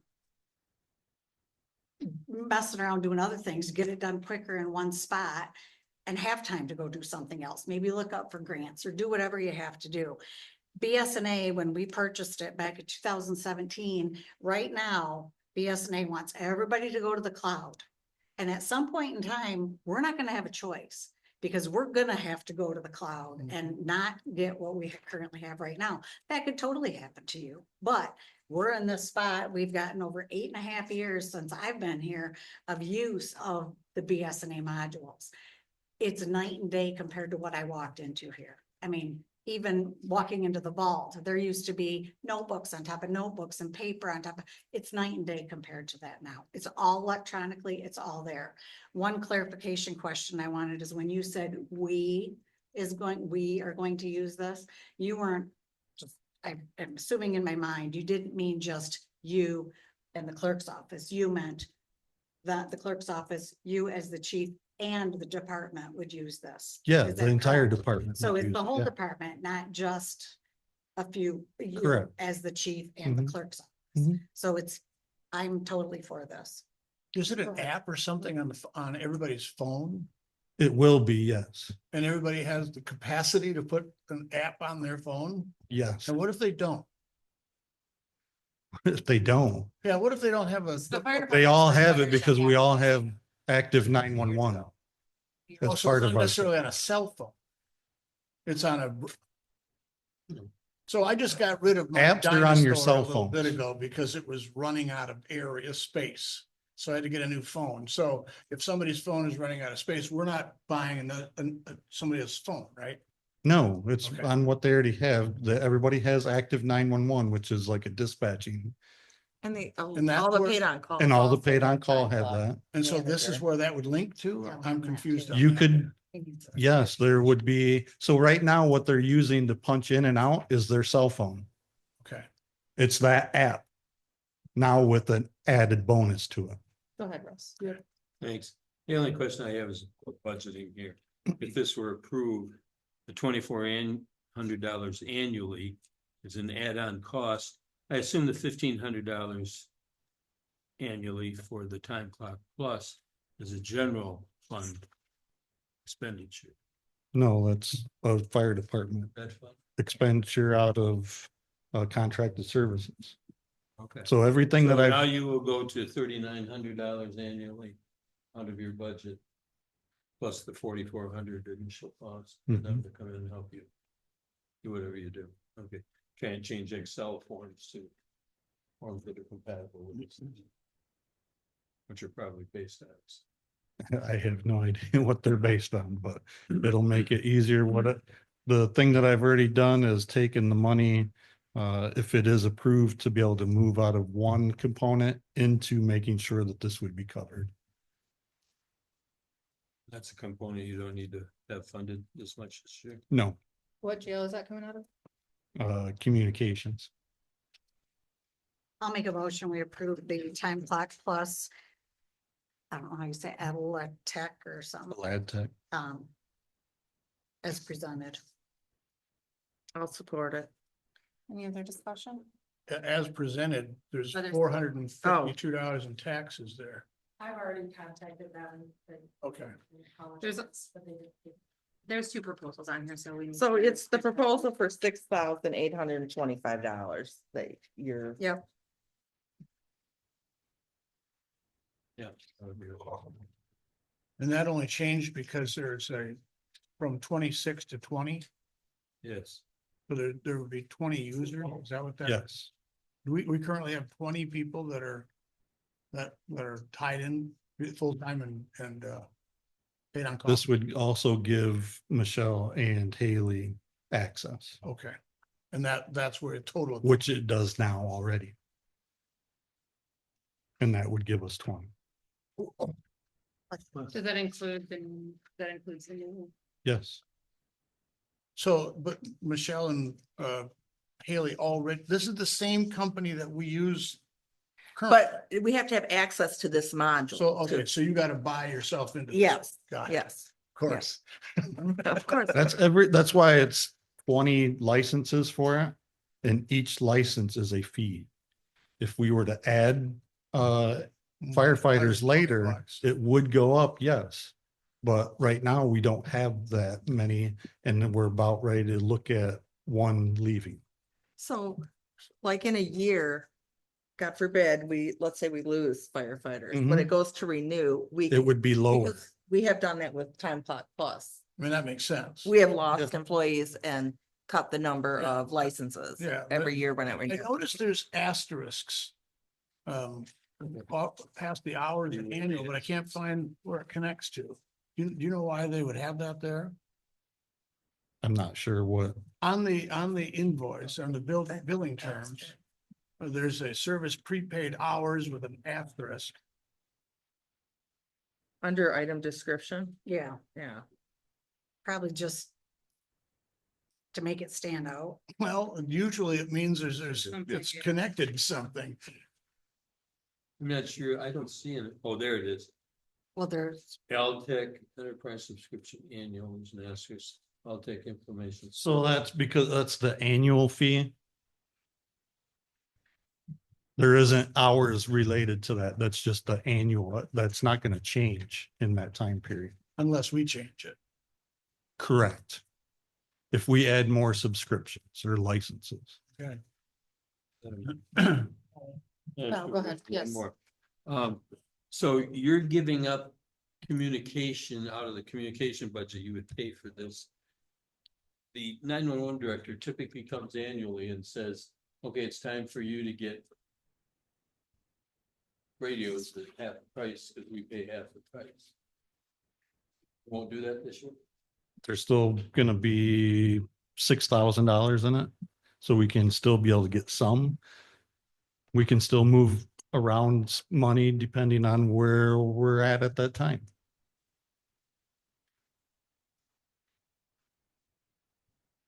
I don't necessarily encourage you to try to spend the whole budget, but okay, get it. I mean, I feel like we have to trust Yeah, in. I would definitely try to spend every dime. We need I to feel like trust we've our hired the chief. chief. Exactly, I've got to trust him that he knows what's best for the department. exactly. I'm all for that. Yes. Is there any other discussions? Motion? Do we There- have a motion? There's our motion. Laura made a motion and I supported it. Roll call, please. Clerk Plavich, yes. Treasurer Ellery Summers. Yes. Trustee Kroll, Yes. trustee Reiner, Yes. trustee Polly, No. Trustee Lappin. Yes. Supervisor Kujabaski. No. Moving on to item number, sorry, motion carried. Moving on to item number 8. the Okay. Purchase request for the chainsaw. Yep, so we found that one of the saws is not repairable. I asked for a quote for a rescue saw that is specifically designed and made for firefighters. It has different capabilities that a regular chainsaw does not have. And the quote from Fitzpatrick was for 2 saws, 2 chains, and 2 chain lockers. And a chain locker is to keep your chains separate. I can find it. And secured is a total of $3,675.94. However, the chains themselves, because they're a specialty chain, it's not just to cut trees, it's to cut metal and anything else that we want to go through, basically, shingles, all that stuff are $309 a piece. And I had requested two extra chains. So taking that off puts me into what I've requested. And this saw is got safety features on it where it's what's called a depth limiter. So when you go in to cut, there's only about this much of the blade that is presented outside of the of a sheath, a metal sheath basically, for when you cut into roofs. This would be of a great asset to have for the last 2 fires we had because they were steel buildings, steel sheeting on the outside that you could cut through that with this type of saw very easily. And then we've talked about it. If we were to get these, we could then, they're the same bar length as our regular chainsaws. So when we cut trees, we could change the blade out. So we're not using this expensive blade to cut trees and not the materials that it's intended to do so. And we would then be able to take that depth limiter, that sheath off, and now it's a regular chainsaw, but it is bigger. So the handle will easier access for a glove, firefighter's gloved hand, and the starting cord is bigger for a firefighter's gloved hand. So this price is for 2 saws. The price that is in there. So like I said, I had it at $36.75 for 2 saws, 2 spare chains, and 2 chain lockers. So if you took off 619 of that or 309, I would much prefer to have 1 extra chain of the nice, they're basically carbide tip chains. If you took $300 off of that, you'd still be at like 33 something. And my request, I think, was for 35. So you replace 2 saws, not just the back. That way we have the same exact saw on both engines. I'm gonna ask a question that probably everybody that knows something is probably gonna say is a dumb question. This has nothing to do with jaws of life, and No, you wouldn't use this on an auto accident. you could, but that's not what it's utilized for. No. This is only gonna be used in building Yes. structure fires, that kind of thing. Yes. Or course. Yes. Yes, sir. Have you seen demonstrations on this chain for what it does? Yes, I've bought 5 of these saws before. The exact same one. Will cut through metal. Yes. How long does a chain last cutting through the metal? When I bought 3 of these saws for Lansing Community College, and we never changed the blade in 4 years, and it had more use than any fire department probably would use it in a year. Did they cut through metal buildings? Yes. I need one of those chains. Have we ever, has the department ever had a chainsaw like this? Not to my now. We've had regular forestry saws. This is an actual firefighting, so that's why it's called a rescue saw.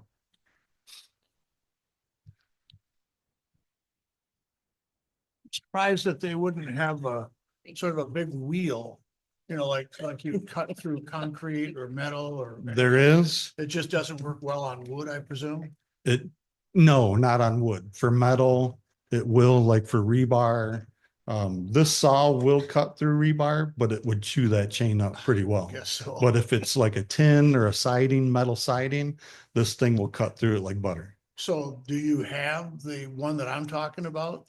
In inventory now? No, Would it make sense to have one of those and or one of each? that was the discussion at our officers meeting. Okay, And it was decided to go with two of these rescue saws Okay. because they would be more utilized than a circular saw. okay. You guys know more about it than I do. These are a lot more safer than the circular saws are too, because there's really no guard on there's a half guard on a circular saw. Yeah. And the centrifugal forces that are produced when you're using that saw, I've seen break people's hands before. It looks like, I was just looking at the photos of it, and that guard kind of looks like it kind of snaps and pulls out. It does. So when it's stored, it can be completely Yeah, securing that chain. okay, thank you. I make a motion that we move forward with the purchase request for the Steel 492 rescue chainsaws for the $3,500, assuming that that does not include tax. Correct. So is your motion not to exceed 3,500? Correct. I'll support. Is there any other discussion? My only question is, do you happen to have a GL that we're paying these out of? That would come from equipment. Perfect. Roll call? Treasurer Ellery Summers. Yes. Trustee Kroll, Yes. Trustee Reiner. Yes. Trustee Polly. Yes. Trustee Lappin. Yes, Clerk Flavich, yes. Supervisor Kujabaski. Yes. Moving on to item number 9, purchase request for personal protective equipment. Okay, we've got two new firefighters that are in need of gear. Sat down with our quartermaster firefighter, Mendika, and we came up with a plan to start making some changes for the gear replacement. All of the current full-time staff have sufficient gear because they got the new gear in the state bid last year, I believe it was. But there are pieces that could be replaced. So this is not just for 2 sets of turnout gear. This is for 5 hoods, 5 sets, 5 pairs of firefighting gloves, and then 2 sets of turnout gear. That includes boots. And we don't need helmets. So it would be, and when you look at this stuff, you've got to look at boots are almost $500 a pair. Gloves are $130. A hood is $115. A set of pants is just over $2,000, and your coats are about 2,300. And again, we're looking at bare bone minimum on the specs of these gear. It meets standards with a couple added features in it. That includes hand warmers for when it's cold out, so you can slide your hands in. So you're not just pockets, they're actually lined pockets for your hands. And then a place for your radio and a flashlight. And we've got multiple bids on it, and now it's just where we want to pick from. And the way we broke it down was we've done business with the company that we bought all the other gear for, and that's what's been light. It's a different variation of the gear, but it's from the same, basically the same company. I'll make a motion to approve the purchase of personal protection equipment from R&R Fire as presented. Support. Any other discussion? Roll call please. Trustee Kroll, Yes. Trustee Reiner. Yes. Trustee Polly. Yes. Trustee Lappin. Yes. Clerk Flavich, yes. Treasurer Ellery Summers. Yes. Supervisor Kozibowski. Yes. Motion carried. Moving on to item number 10, traffic safety store invoice. Okay, so that is invoice for purchase of cones and traffic signs that was part of the Highway Safety Grant Award. Okay. So that just is telling you that the money was, that the check was cashed and money was put into our account. And Training Officer Stakowitz, would you like to present what we got today? This afternoon. We purchased 40 cones. Traffic safety cones that. These have reflective striping. In 2 spots, which is actually part of NFPA standards.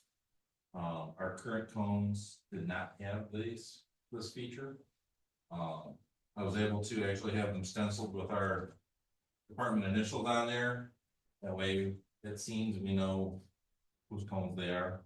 We also purchased 6 of these reflective stop and slow signs that came with poles. So when we have members out directing traffic, they can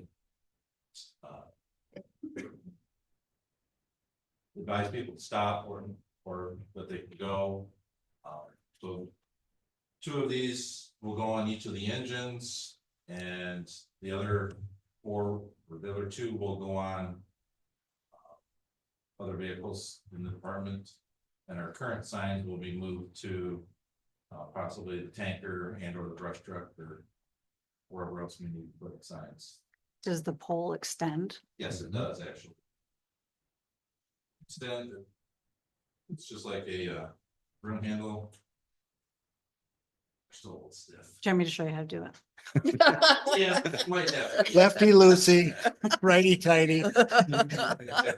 Better stick in your hand than most of them. I don't want to pressure you. You don't have to. That's right. It does stand up about It goes. this tall.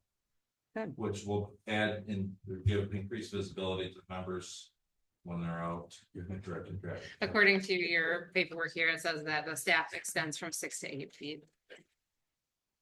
Thank you. for that. So, Tidbit. so currently the cones that we do have are not marked, are not reflective, and do not meet the height standard that's required by NFPA.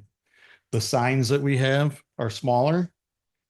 And then they fit into a PVC pipe instead of a actual pole that's designed for that. The other poles were homemade. But the good thing is, we're not gonna toss that stuff out. It's gonna I was be gonna say, this should reutilized be in years. some I other think they'll areas. Still use stop and slow for quite some time. Yep. The cutting edge of the low tech. So that was a great value that Jim put in, that we got that grant. And then we're gonna be directly utilizing this equipment within the next couple Do we need a weeks. Motion for this? Yes. I'll make a motion to pay the invoice to the traffic safety store utilizing the GL code shown with the monies that we received from the grant. How much was the grant for? 1992. Yeah, just under 20, right? We went, oh, so the thing was, when we originally looked at this, we would have some brackets to hold them on. When we looked at where we were gonna place them on the vehicles, those brackets didn't work properly to what we were gonna have. So we got rid of the brackets, got more cones. Oh, perfect. So, and signs. More signs. Okay. But $20 extra out of regular, our funds is greatly utilized in that fashion. Support that. Oh, I just, Any other discussion? Nope. I'll release North. Did you pay him when you were in? Oh. Would just be a moment. Wait for Norm. We have a motion and support, but Norm stepped away. Can I just make a sidebar that for this last part, we'd like to make sure that we're in a formation that is photo friendly. Takes. Yep. Yep. You're talking about yourself. Yeah, my son. For the meeting. I have to, I forgot how to do this. I will bring you Yeah, do this. a wig for next time. Extraction. Give me approval when like the canvas. I don't watch TV, sorry. You getting writer's cramp yet? Like signing your mortgage. Russ, you're not. Oh, Planning your I'm not life doing away. You can grab Hey, the yeah, loose one. it. Oh, thanks.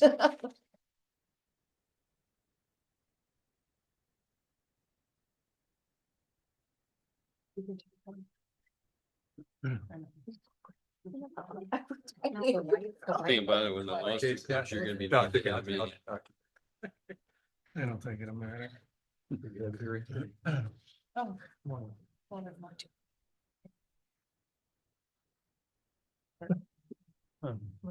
How'd you disconnect this one? What's that? Oh, that's the One is dust for the dust control. control, it's a separate agreement. Oh, yeah. That's what I'm signing. It's not that. You gotta see me sign. We took one out. I mean, what more do you want? We're gonna drag this Get another 15. Yeah, you're gonna roll. You're gonna roll. I got hosed. I should have done 15. That's what I said. I got it. tried to talk you into it, Cash. wishful thinking. I tried.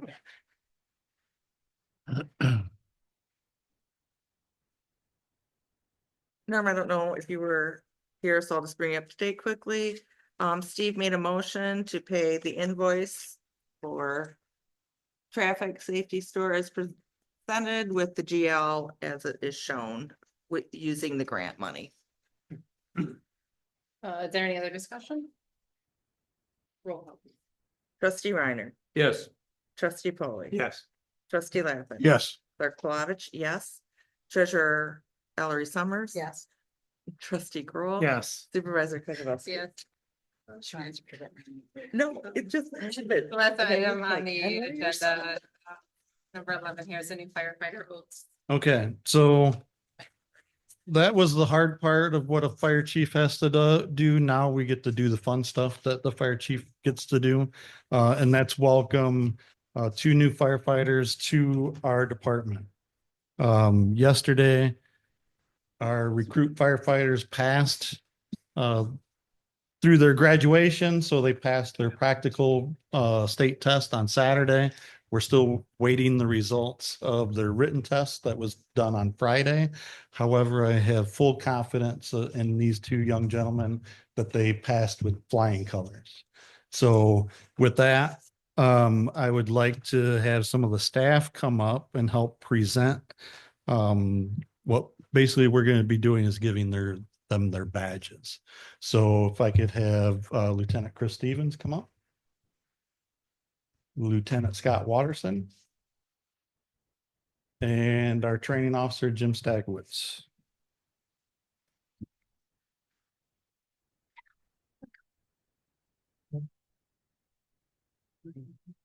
Photo opportunity. Thanks, Michelle. Make sure you smile.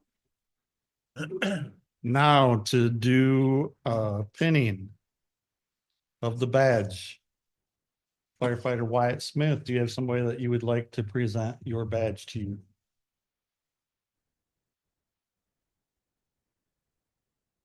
Where should I stand? There's probably good. So Lieutenant Stevens is gonna give the badge, you can pin it on. This will be a lot easier. Ooh. Yeah, get over here so you can. Turn to the right. There you go.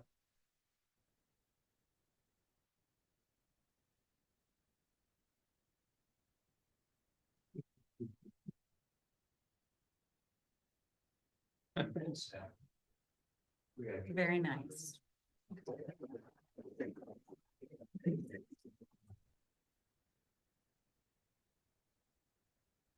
Back up here.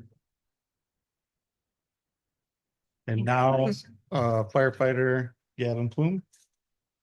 Who would you like to have present your badge? Okay.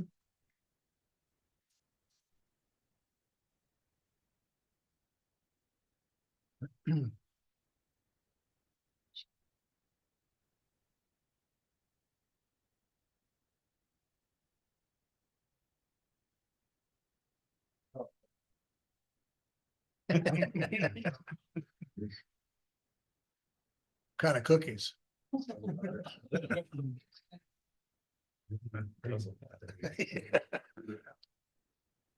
Snow nuts. They're nuts.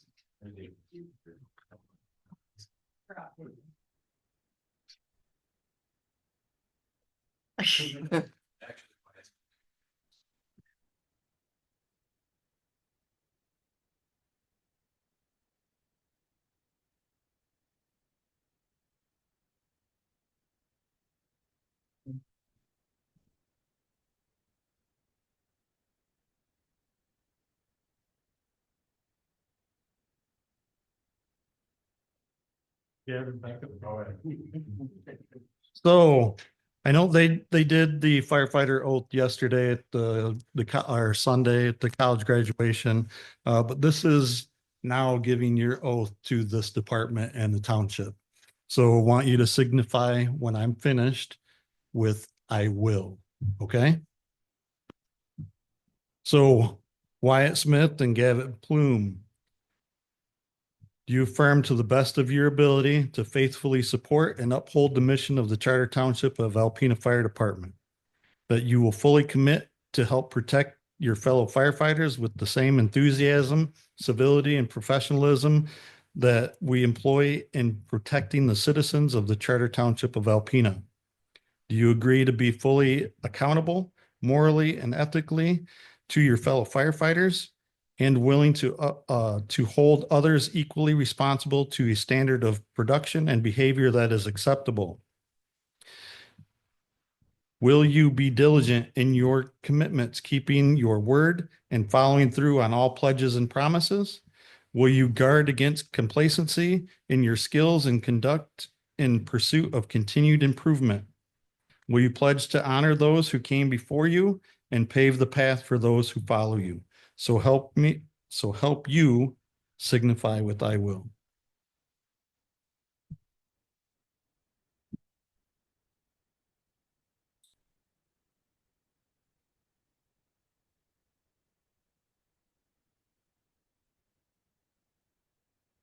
We'll get those signed for you and you'll sign those as well, okay? All right, now, training officer Stackowitz, present them with their probationary task books. So you graduated the fire academy. Now what? Now your education and training begins. These task books have several different related tasks to the fire department and firefighting in general for you to perform and show proficiency in. And you have until June 1st to have it all done. You don't have, you'll have longer than that. What you do is you will work with the full timers, the other paid on calls, the other experienced members of the department, going through these task books. And when you complete that, then these are the same task books that the rest of us are actually doing. Okay. All right, that's it. Thank you, guys.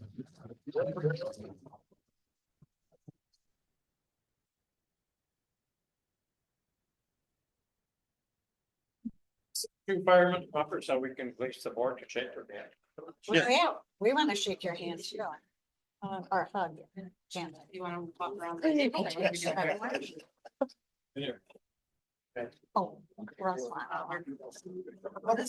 Drag it out. Congratulations. Oh, no problem. Yeah. I think everybody. Okay, chat later. Now get to work. Okay, thank you, Chief. This concludes the regular part of our meeting. It's the second opportunity for public comment. If there's anybody online with comment, please raise your hand on the screen. Seeing none, if there's anybody in the audience with public comment, please approach the podium. Also seeing none, this ends the second opportunity for public comment. Any other discussion? You always look at me. I know, I'm always just waiting. I could look at either one of you. Speak now or forever hold your peace. Jeez. Like, You tried to drag this out for. I make a motion to adjourn. is a motion to adjourn. Did she make the motion? She did. I'll support that. Any other discussion? Going once. All those in favor of adjourning the meeting signify by saying aye. Aye. Oppose the same. Meeting adjourned at 8:09.